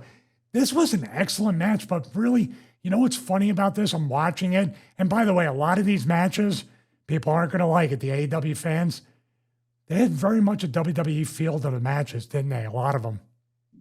Pacing, gears, a lot of them. Even though they're overbooked, they still felt like a WWE paced match. When Swerve had that tag match with Ospreay against the Young Bucks, dude, the pacing, the gears, the level of athleticism and the spots and everything that they did was just, my God, like boom, boom, like a car crash. You know what I mean? This match felt very much slower. I mean, Swerve is still an amazing talent. He's athletic. I love the story. I thought he was really hurt. Got me, brother. When he did the flip outside and he landed on his foot and he tweaked his knee. Do you remember that? Yes. Liar. I'm writing a load of notes. I just realized and put Tony Storm versus whoever. Okay. So basically what they did was they took something and made it look like a shoot like a work shoot. How's that? But he did a flip over the ropes, landed on his foot, and Swerve sold his knee for pretty much the whole match. And then Okada started to work the upper body and the neck for the Rainmaker clothesline. But then you saw Okada after the match start to, was it during or after? Oh, it was after the match, where he started to put Swerve's knee in the ring steps and hit it with a chair. So as far as working a body part, this here was just about the best match on the show outside of Nigel and Zack Sabre. To focus on a body part, work it, and this was very much a mix between a WWE New Japan style match, but this was very much, the reason why I don't give it 5 Gareas is they didn't really mix Swerve style enough in with Okada. Did you feel that way? This was strictly purely an Okada match. It felt that way. This is going to come out wrong when I ask this, but are you surprised that AEW are protecting Okada so much? As in, they value him, and he's winning cleanly over former AEW World Champions like Swerve. I'm a little shocked with Swerve, beating Swerve clean after all the momentum he had and the way he's delivered. He's really lived up. He's one of the few. He never lived up to his potential in WWE because he got released. But he's one of the few that are doing much, much better in AEW and actually became a star in AEW. I am surprised that they didn't put him over Okada. I don't know why they're protecting Okada so much. Is he making so much more than somebody like Swerve that it's a budget thing that we need to get our money out of him? Swerve, I think, re-signed, I don't know, beginning of the year or late last year or something like that, for big money. But Okada, he was coming in for well into 7 figures as well. So it's like him, Mercedes Moné. I know Will Ospreay was making like maybe lower 7 figures as well, for how many years deal they had. So those 3 in particular were either the highest paid or among the highest paid with the company. So I guess you protect your investment and you book according to budget, which is what a lot of promotions do. You know what else do? And it's good you say that because I really do feel like, and this was WCW. We got our 3rd part of the WCW episode coming up. Take a drink. Maybe not too long because it's coming up this Friday. WCW was the first company back then with the Monday Night Wars to start paying the wrestlers like professional athletes, to pay them well. So I think everybody in wrestling should be making enough money, even at the bottom, just like an NFL player. Practice squad players make over $200,000 a year. If you're just on a veteran minimum, you're still making 7 figures in the NFL. Do you see what I mean? So wrestling needs, with these TV licensing deals and all this stuff going into the billions, pay your wrestlers. So even the worst professional wrestler on TV, as long as they deserve to be on the roster, should be making a minimum of 6 figures and really good 6 figures. Which it's different for AEW because they don't use people so often. I don't know what their budget is. I know WWE's minimum for main roster is $350. Yeah, but you're earning it. WWE makes you earn that money no matter what it is. When it was $75 when I was there, $350 now. And dare I say it, $350 with the money they're making and account for inflation, it's not really a lot of money. You're still an independent contractor paying all your own expenses outside of international trips, and they probably get their money back on that anyway. Like when people get first class tickets and motor homes, they're getting their money back. Trust me. What gear do you think Okada got into in this match? Because it's almost a running joke that as soon as Okada signed big money for AEW, he barely got out of second gear for any matches. But he seems to be turning it up a little more as time goes on. And I'm wondering, you use the word pitch count or the term pitch count a lot. I'm wondering if Okada felt he was on a pitch count when he signed, and he's very conscious of extending his career as much as he can. How many years, it's well over a decade, I think, that he was working that New Japan style in a main event atmosphere, working Kenny Omega in 30, 40, 60-minute matches and, all that stuff. That was incredibly difficult. So when he got to AEW, maybe he had to kind of assess where his body is with injuries and all that stuff. Also, does he live in America now? My assumption is yes. Yeah, I think so. Yeah, he's pretty full-time. I'd figure he would be. I mean, Will Ospreay doesn't famously, but then Okay. that's for the most part a 8-hour flight across or 9-hour All right. flight, and Japan is longer. So what I'm saying is with Okada, what about the culture shock of moving to America, getting used to everything? So it's not just getting into the American style of wrestling or seeing if my body can hold up to the weekly TVs that I'm working, but if I got to move my stuff, my family, my cats, everything over from Japan, he probably needed weeks or months just to get acclimated to just being here, much less travel every week to the shows.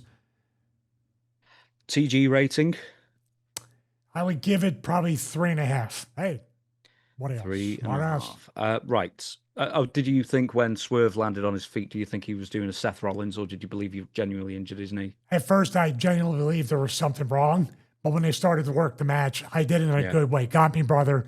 And that's where I think I said before, the reason why I give it 3.5 in a way is the strength of the match. It was an Okada paced match and an Okada paced and styled match, which means, in a real sense, if Okada is wrestling on his terms, obviously he won.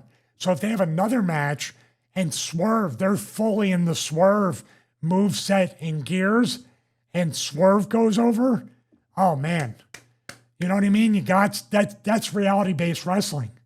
If I can't get out of the gate because it's this dude's pace, this dude's move set, and I can't get out from underneath, plus I had a freak injury in the beginning of the match.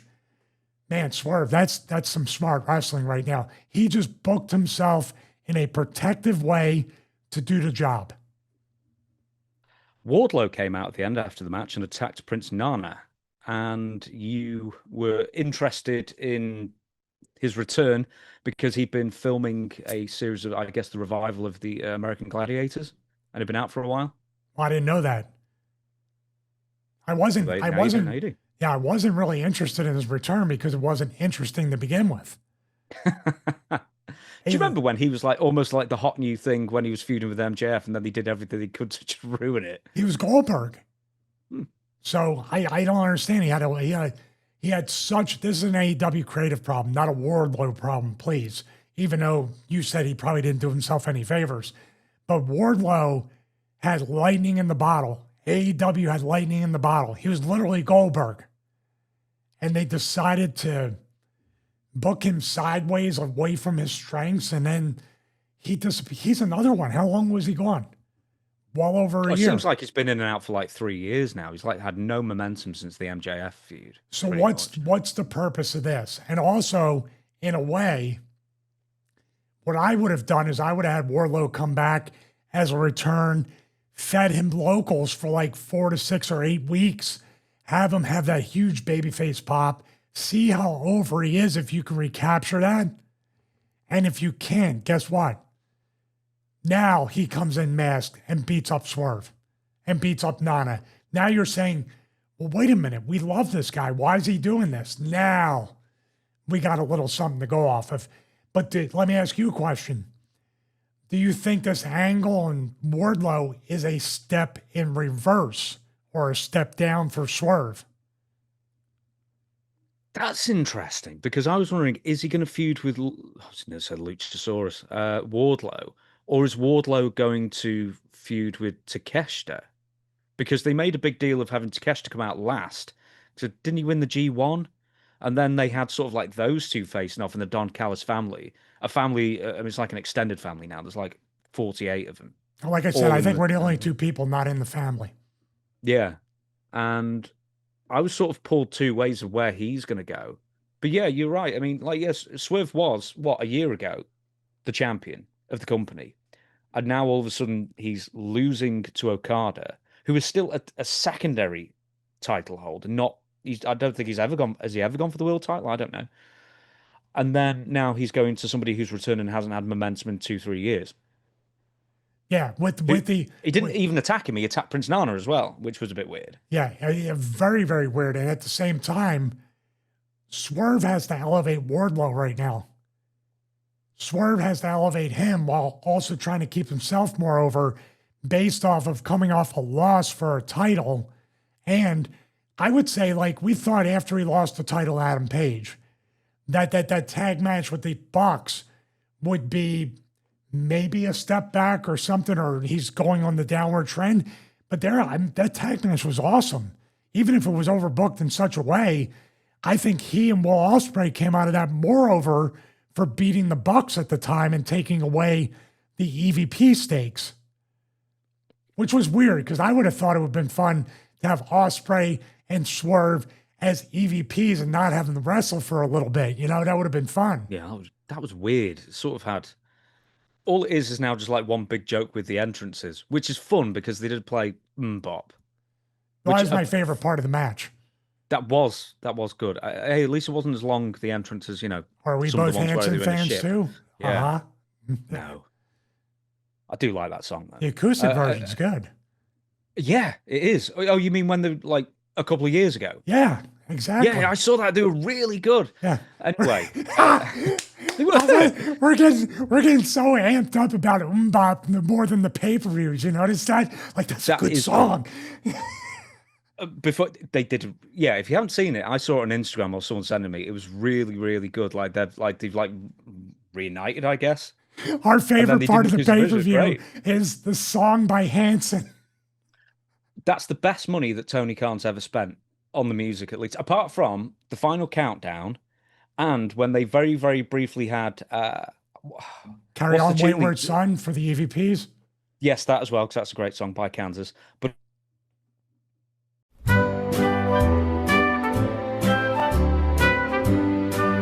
so my computer had a complete catastrophic failure then, and I was going to say, and in all this time, I've still not remembered what the song was, but they replaced it for about a week on Dynamite at the beginning of the year.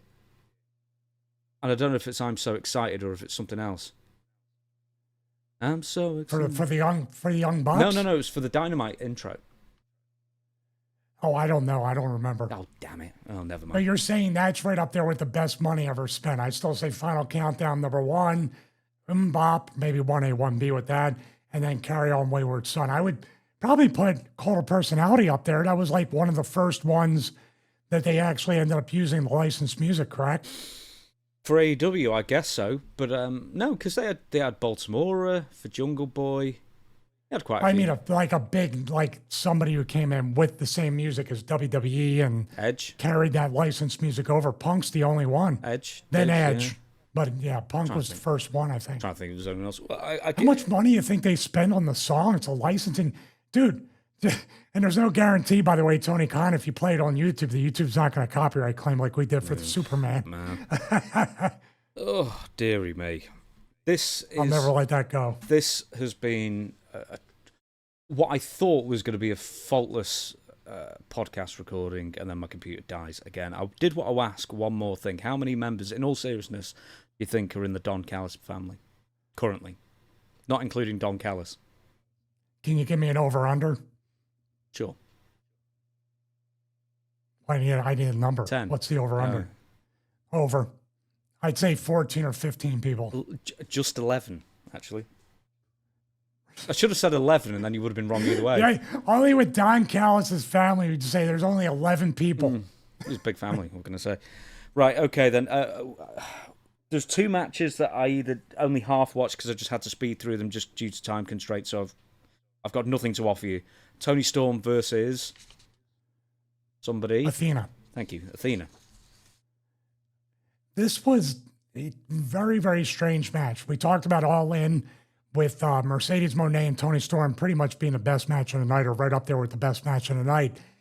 They didn't seem to have the chemistry that I thought that they would have with that.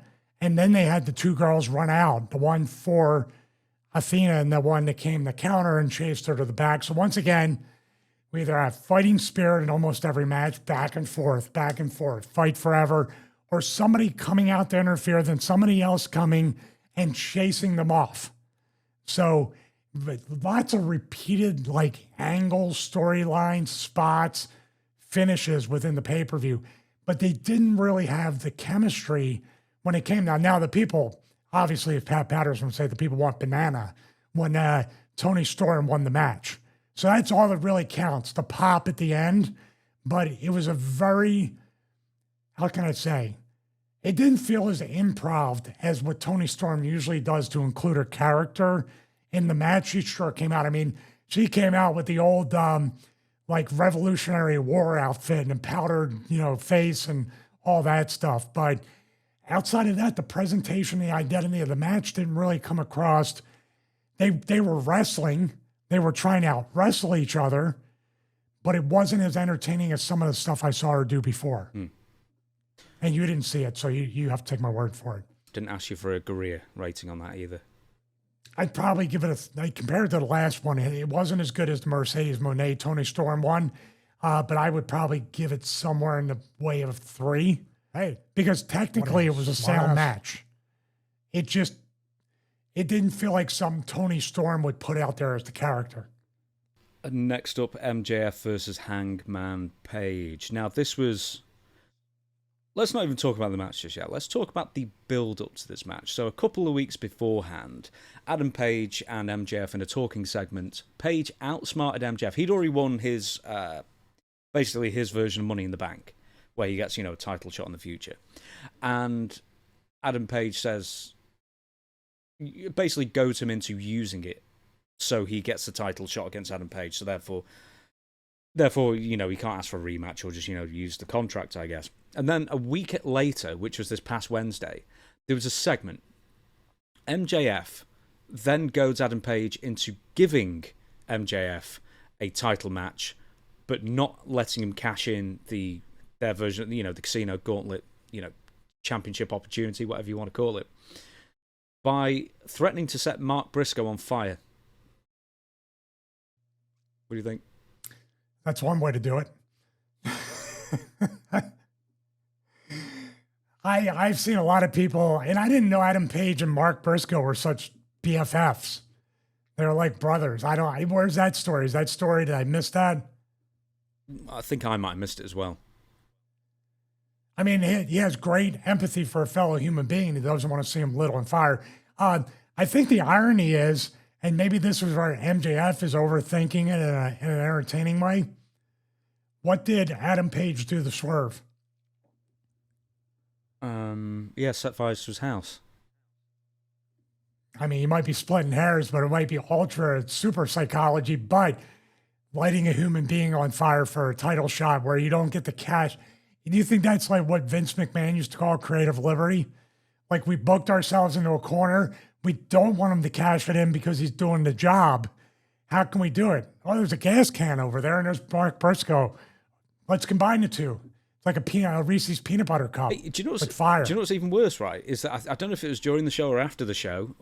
It might have been in the post-presser or whatever they did, was that they announced that they were no longer going to have like WWE-style Money in the Bank cash-ins where you can do it at any time. Which I approve of because I hate that. Because no one ever, because all the heels and the baby faces all cash in at, the most opportune time for them. After somebody else already had a match and then, they win and then 5 seconds later they win the title and then they walk off again. Which I've always hated. So I kind of appreciate AEW for, saying that you have to have a week's grace. And I think they said, for the broadcasters, right, for the benefit of the broadcasters so they can promote the match properly and that kind of thing. But at least that loophole's been closed. Yeah, so what do they do now? They say, I want to cash in at this pay-per-view or this TV, and it's a scheduled match? Yeah, now it will be, yeah. So you think, I thought from that angle where I don't want to cash in my contract, they were going to do one of two things. Get rid of it and never speak of it again, or until the next Casino Battle Royal. Or MJF's going to go over in the second match when he does cash it in. And this protected him, but it was also a very predictable finish. The only thing I would say is if MJF went over, it would be interesting to see what he did with the contract. Do you see what I mean? Does he try to sell it to somebody and make money? And does he call in a favor? Does he say, if you're my bodyguard for a year, maybe that would have been the way to bring Wardlow back. If you're my bodyguard for 6 months and protect me in the title, I give this to you. And then month 5.5, MJF like turns on Wardlow and doesn't give it to him. But now Wardlow would be using the Wardlow or Diesel blueprint to get himself back over again. Kind of, he doesn't want to be with MJF, but at the same time, this is my quickest way to get into the main event. That being said, what do you think of the match? Some people voted this one the best match of the night. It was right up there. It was definitely right up there. There was some stuff with the, what was it called? The dead eye, like the reverse tombstone through the table. I mean, he does it all the time, so I wouldn't trust anybody to do that. Yeah, but where he has the guy in an Alabama slam, but he drops down like a tombstone. It's like a reverse tombstone. That's through a table. That's the one bit I saw, though. Here's the thing. Like, the title could change hands on a disqualification. There wasn't anything that said... That's why I brought it up. Yeah. There wasn't anything that said during the show, actually, that bit of the thing's been scrubbed and it's no DQ or whatever. There was a broken table and they were trying to use rings and chairs and the whole thing. How can you use a table? And also the referee was really counting slow. There was a lot of countouts. Remember, the title could change hands on a DQ and a countout. So here we are. 1. That's what. Why didn't they just do it like Japan and just do it a 20 count? For goodness sake, then you can count like a normal. Even just for Forbidden Door. Yeah. If you have Forbidden Door, pick up some of the New Japan rules. I agree with you there. But, also Adam Page. Now here's the thing. Like, Adam Page did the move. Then MJF does a running tombstone into the broken table. MJF could have got DQ'd. What was going to get someone disqualified? We have to do a Raja Jackson to this guy to get disqualified. Oh no, closed fists are probably fine. So yeah, no. You know AEW only do like 2 or 3 or 4 disqualifications a year. They never use DQs or countouts, which I get the theory of it because if people use it, then they generally overuse DQs and countouts to protect people. But there's got to be a fine balance here, because I mean that's the story, isn't it? I mean well, wouldn't the perfect for like 1 out of the 4 allotted DQs throughout the year? Wouldn't it be a lot of heat if MJF won the title by DQ? So why didn't you do that finish? I just felt like MJF's been there a couple times already, maybe more than 2. Maybe he's right up there with Brodito, his 3-time tag. The shock of the entire pay-per-view was that in the Mbop song. But what I'm looking at here is, wouldn't you think that would be the most amount of heat? And also, if he goaded Adam Page into getting DQ'd and getting his temper up, it protects Adam Page. He really didn't get pinned. He didn't lose. It was just a little bit of a gloss over there. And MJF has a ton of heat as champion. What happened? Obviously this is one of the better matches on the show, but one thing I heard was there was an issue with the ref, where the ref didn't catch a foot on the rope or something like that, and then I don't know what happened, but can you explain that to me? It wasn't, looking back on it, maybe live, it was like, oh, what was that? But it wasn't as egregious as looking at the things that could get DQ'd and counted out and stuff like that. That was really, when I saw that rule, I'm like, well, what is going on here? You know what I mean? What's it going to take for one of these guys to get DQ'd? This referee has a lot of latitude. It's got a lot of leniency. Hey, even if you don't get a foot on the rope, I'm not going to count it because it's close enough. I have a lot of leniency. Was this the Knox guy that did the Moxley Ray Phoenix finish? I think it might. It was. Yeah, it might have been. Okay, right. So there may be some of the negatives, but once again, it was one of the better matches on the show. Some say the best. So what was the good? Well, the good is it had a big fight feel. It had a world championship match feel. This is the match that should go long. This is why the earlier matches shouldn't have false finishes, shouldn't have multiple sets of heat, shouldn't be 50-50 booking, shouldn't have fighting spirit. You need to book the card. So this match was excellent, but you know why you take Gareas off of the match? Because it resembled the other matches. It wasn't as special as it should have been. Not Adam Page's fault, and definitely not MJF's fault. The fault of creative, the people that formatted the show, the people to book the show. But this is a strong 4.5. Hey, 4.5 Gareas. And I take the half of Garea off because of the way it didn't stand out as being as special as it should have stood out to be. And it wasn't the last match of the night. That's kind of weird, especially with the finish and the post-match stuff in the cage match. Right, so the cage match main event then. We have the Golden Lovers, Kenny Omega and Kota Ibushi, Darby Allin, Hiroshi Tanahashi and Will Ospreay, defeating the Death Riders, Claudio Castagnoli, Jon Moxley, the Young Bucks, and Gabe Kidd with Marina Shafir and Wheeler Yuta. Did you notice on the babyface team that every single one of them is really badly injured? Yeah, I mean, I wouldn't doubt if on the heel side some guys are injured and just aren't letting on to it. This was a strange, could you do me a favor? Mm-hmm. Because this is a strange main event, especially after the Adam Page MJF thing, which, you know, I'm from the old school that says the world title match should always go last. I even had an idea to say, if this match was before theirs, they start fighting from the back and they fight into the cage and the match starts and it's another cage match out of nowhere.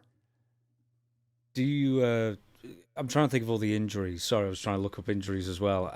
Kenny Omega's got the diverticulitis. Kota Ibushi's just coming off injuries and he's slowed down a lot since, you know, I guess his peak. Darby Allin always seems injured. Tanahashi has the worst knees of any active wrestler. Bless him. And Will Ospreay is taking time off for neck surgery as well. Who do you want to talk about first? Tanahashi? He's doing, bless it. Is he New Japan president at the moment now?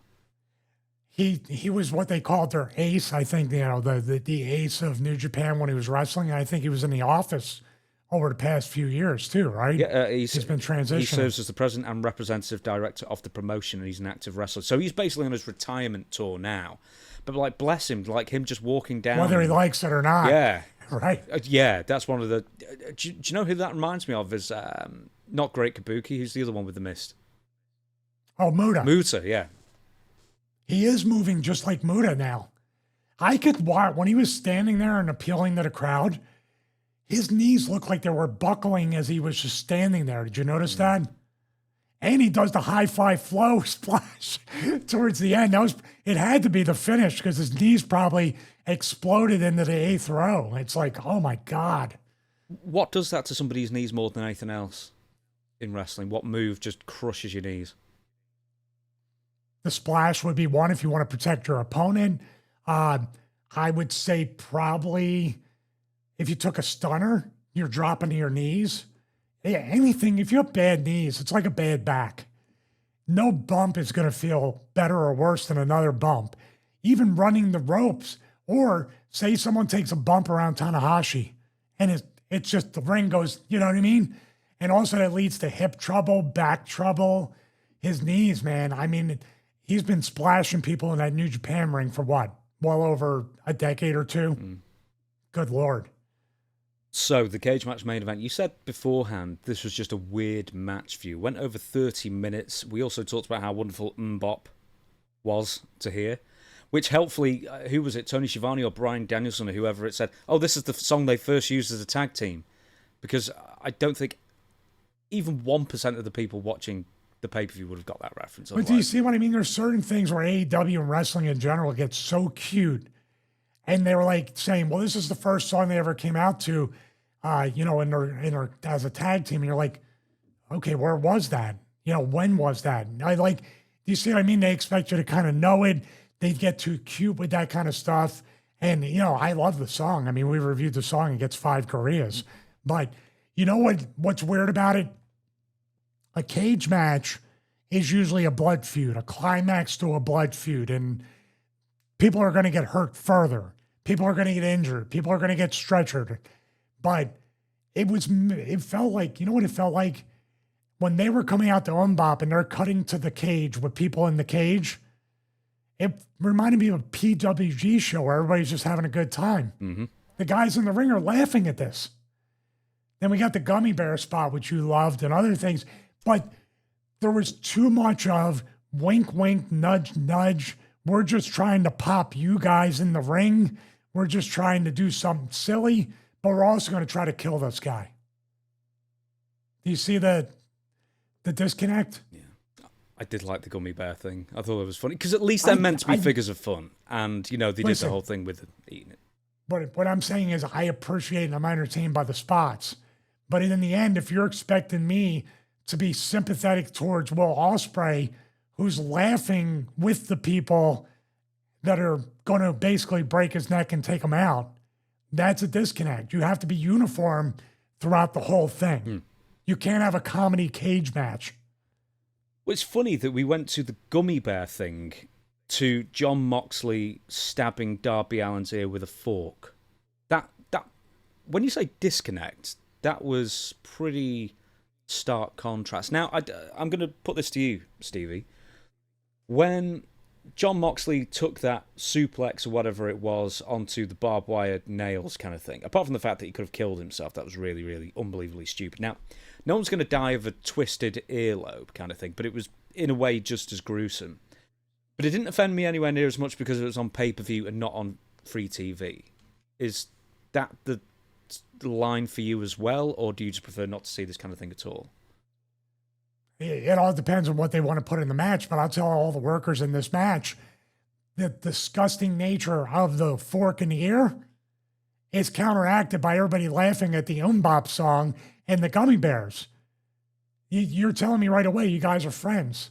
Everybody's just like, it felt like an indie show where everybody was just kind of, or a house show. We're just kind of doing this thing and there happens to be a cage around us. But then you expect us when guys are falling through tables, when Darby's getting launched into the cage, the fork in the ear, or Moxley goes into the barbed wire in the corner, right? Where he got speared into it or something. Take that seriously, but laugh along with everybody during this. You can't have it both ways. What if during, after the spiked thing of Moxley, say the spike bat is in his back during TV, and then Moxley turns around and throws gummy bears on the mat. Okay. How are you going to feel about that? Okay, but in fairness, though, the gummy bear thing was first. So at least they got them as a figure of fun out of the way first. Then they did the serious. I am defending it. Okay. You're right.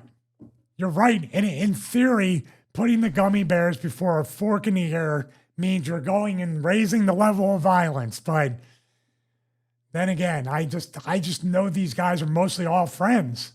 There's certain things that are just there.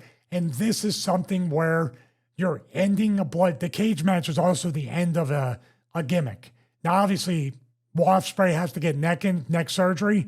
And I sure as hell hope the paramedics are not there during his operations, because the first thing they're going to tell him to do during the surgery after they fuse it everything is sit up and move him and make him walk. Oh, we'll get to that in a minute. Did you laugh at that? Did you laugh at that? Like, sit him up. What? Yeah, we'll get to that in a minute. We will get to it in a minute. We'll go canonically, if I can say so. Chronologically. Yeah. No, I keep trying to say canonically, which I think's a word. Anyway, a bunch of stuff happens, but not in a bad way, because you kind of just like. Do you know what it is? It's like, you son of a bitch. These guys put their bodies on the line with gummy bears and twisted forks, and you literally summarized this. You should write for our website. Yeah.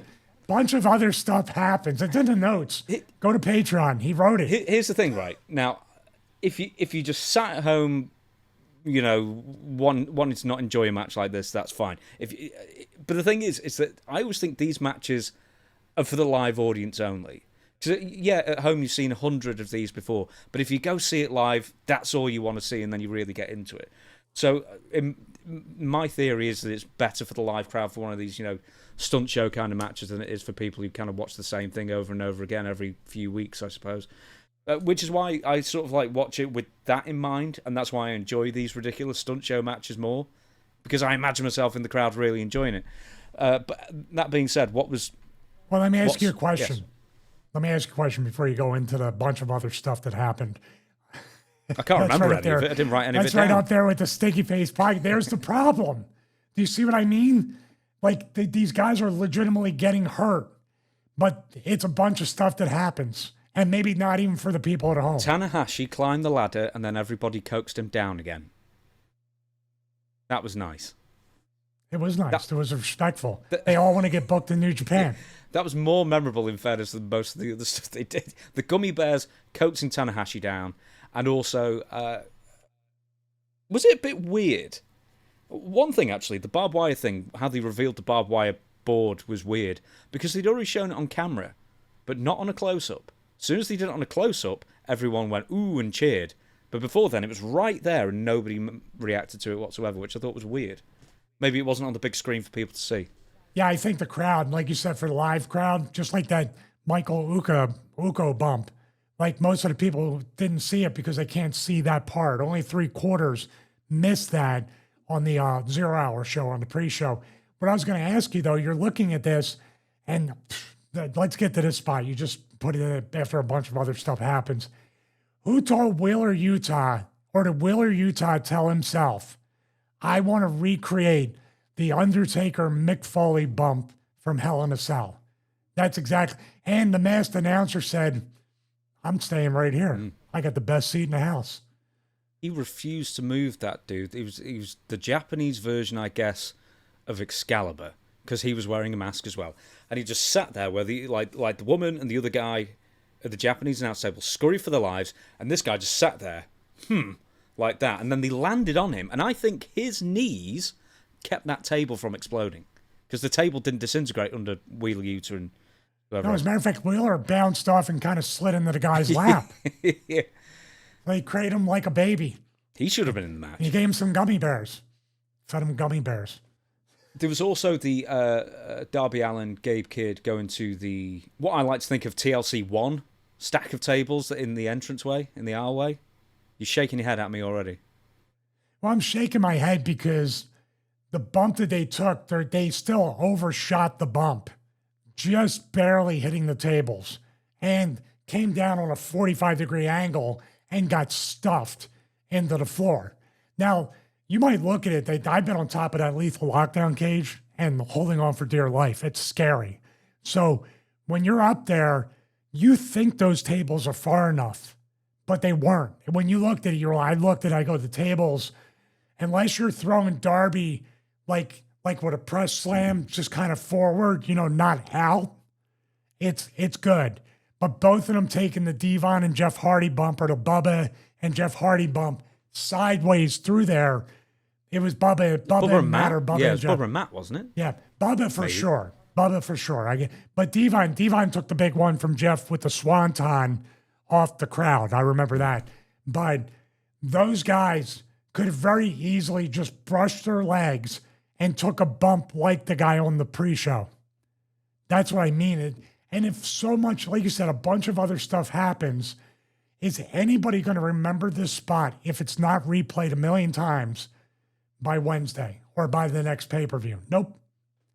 What was more memorable, actually, and I forgot to write this down, was when they ducked. I think it was after the fork in the ear incident with Darby Allin. They duct taped him to a chair. Then they did the fork in the ear thing, when he's got one of them like disc earring things. And then Claudio Castagnoli body slammed him while he was still in the chair. I thought that was pretty cool. Hey, you know what would be cool? Claudio, yeah, you know what would be cool? It was cool. A bunch of stuff happens. But I think Claudio has done that before, maybe even as early as Ring of Honor. I've seen the body slam with the chair. I've seen people do the body slam like the Arn Anderson one, the Andersons, with the hammerlock onto the chair or the mat. But I've also seen the hammerlock grab the chair and combine that. That's really, really good. But those were the days back then where that would be a stretcher job. Body slam and somebody would have, connected to a chair. But Darby, did he really climb Mount Everest for real? Yes. Good for him. Just so you know, nobody in this match was asking anybody to call their wife and kids brother. Ooh, yeah, they were getting got me, brother. Now, if somebody grabbed their shoulder and said, got me, brother, and then winked into the camera, I would say that's okay to break the fourth wall. That's okay to break the identity of this match. 5 out of 5. That would be, my God. Was there a sunset flip in here? Anything with a sunset flip gets an automatic 5. Oh, you're going to be disappointed. There was one in Kyle Fletcher and Takahashi. But that was to the floor, though. I wasn't reasonable scientific wrestling. Yeah, he wouldn't like that one. He wouldn't like that. Was it like the Sabu one? Which one was that? Where he would sunset flip and powerbomb to the floor. Yeah. Like one of those? Yeah, I think it was. Yeah, Gray wouldn't go for that. Carl Fletcher, I forgot to mention this. You know, he was doing, my shoulder. Forgot about it 3 seconds later. Well, I mean, Got Me Brother isn't a permanent thing. No, I guess not. No, he got over it very quickly. Okay, anything before we get to the post-match, anything else in the match or any standouts you want to make mention of? I like the fact that they gave Tanahashi the win. It's good for his retirement tour. It was over the way they did it. I like the finish. It's weird. Now we're going to get into the post-match. I can't talk about the finish without talking about the aftermath, which is it more strange that they did it on the opening match with Samoa Joe on All In, or the ending of this match after the feel-good victory with Ospreay? I know he has to go off for neck surgery. I understand they're trying to get heat on the heels, but isn't it very strange that it couldn't wait till like maybe Wednesday, unless he's getting surgery between now and Wednesday, for him to come out, thank the fans? I have to get surgery. This match really took a lot out of me. And then the Death Riders on free TV, everybody sees them take him out. He goes away for a few months. They did a nice little package. Could be 6 one, half a dozen the other. Yeah, I don't know. They did a nice package for Will before his entrance as well, which is something that AEW's kind of lacked. I remember they went all out when Sting retired. But I like they're doing more video packages now because it's catching me up, it's catching everybody up who might not follow every single thing that AEW does, not only on television, but also on social media.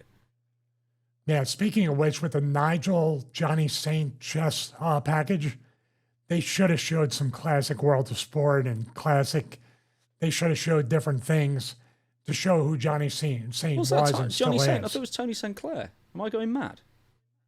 I thought it was Johnny Saint. You're probably right. Hang on. Well, let's look it up. Oh, for God's sake. Right, okay, hang on. Maybe today CTE. Uh-huh. Right, I'm going to look it up, but I just have to do a cut here. Hang on, one second.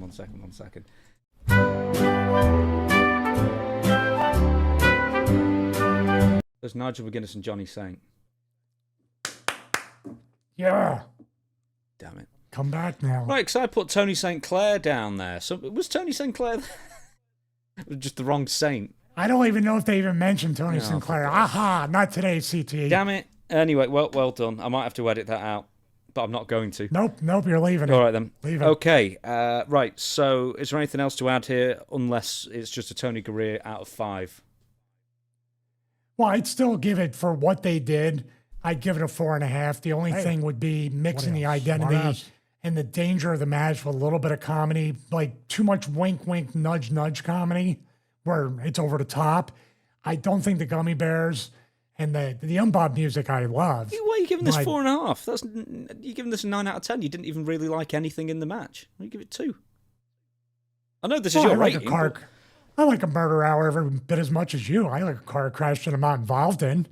I could sit back and enjoy the car wreck, and that's what it was. Oh, what do you think of the cage design then? Because I've actually started collating some of the weirdest cage match designs, and this was almost like, I don't know if it's one that I saw in Ring of Honor years ago or MLW even, but this is one of the weird ones where it's like Hell in a Cell width, where it's got loads of room for everybody to work on the apron, but it seemed like the height of about 8 foot. I know it was higher, but probably. Yeah, and also now they have the box truss and even the platforms. I don't know if they had the platforms in the corner to make sure you had footing. WWE has I'm not sure they did. Flat. I'm not sure they did. Well, I'll say this. This was like Hell in a Cell XL. You had a lot of space outside to work. I have to say that cage is probably the most stable, safe one in a way, because it's to the floor rather than being attached to a ring post where it can always do that potentially. It's already set up. You just lower it, and then when you're ready to take it apart, you take it apart, and that's it. So I would say I like the fact, and also this cage almost went to the guardrail too, so the fans were able to kind of get a close-up look at the action. So that's going to be the pay-per-view review. My food's downstairs. So we'll have to do the quick version of the outro. But yeah, AEW, what the hell was it? Forbidden Door. We do so many of these now. Are we going to do every pay-per-view that comes out? We're going to be a bit more judicious. I always say yes until I sit down to watch it. Oh, do you know I heard this? It's like, oh, this 5-hour pay-per-view really bounded along. It's like, no, it didn't. Brian Alvarez said they were in and out in 4 hours. This one went with short quick. Prison sentences than that in and out. Goodness me. Maybe not for Roger Jackson. No, maybe not. Well, let's hope he gets a good, long, hard sentence. Him and not Cain Velasquez, because we all like Cain Velasquez. His heart was in the right place, Cain Velasquez, but I think he's only going to probably do a year. But, yeah, no, hopefully, in the hole with him, Roger Jackson. If people don't know we're already getting outpouring of people, by the way. Watch our YouTube exclusive clip. I've gotten at least 4 emails at the time of this recording this morning wanting us to talk about that, and you've also got people corresponding with you. I was just going to see if it's out yet. It's not out just yet, but it will be out. It will be out by the time this is recorded. Anyway, that was out yesterday, YouTube exclusive, the Raja Jackson Psycho Stu. What was his surname? It wasn't Smith, was it? Stuart Smith? Well, I feel terrible already. Not sure. I'm going to get it right. I'm not going to get it right at this point. I'm sorry. Yeah, Stuart Smith, I'm sorry. Yeah, and that was out of Rikishi and Black Pearl School in California area. Okay, then. So you're going to do the quick... Do a Patreon outro, or should we just call it? Because we're both very tired.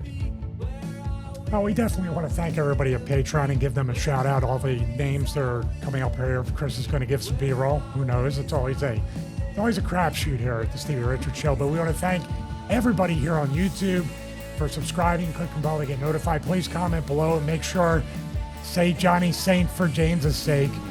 He called Tony Sinclair. He's not going to edit that out. But we want to thank everybody at patreon.com/Stevie Richards.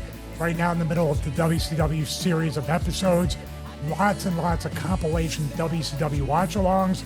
Also pre-show, the show before the show. And also show notes where James puts Tony Sinclair in the show notes and not Johnny Saint.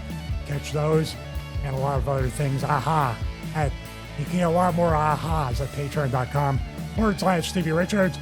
But for now, for myself, for James, for Chris, for Johnny Saint, Tony Sinclair, and everybody else at the Stevie Richards Show, see you next week for WCW Part 3 on Friday.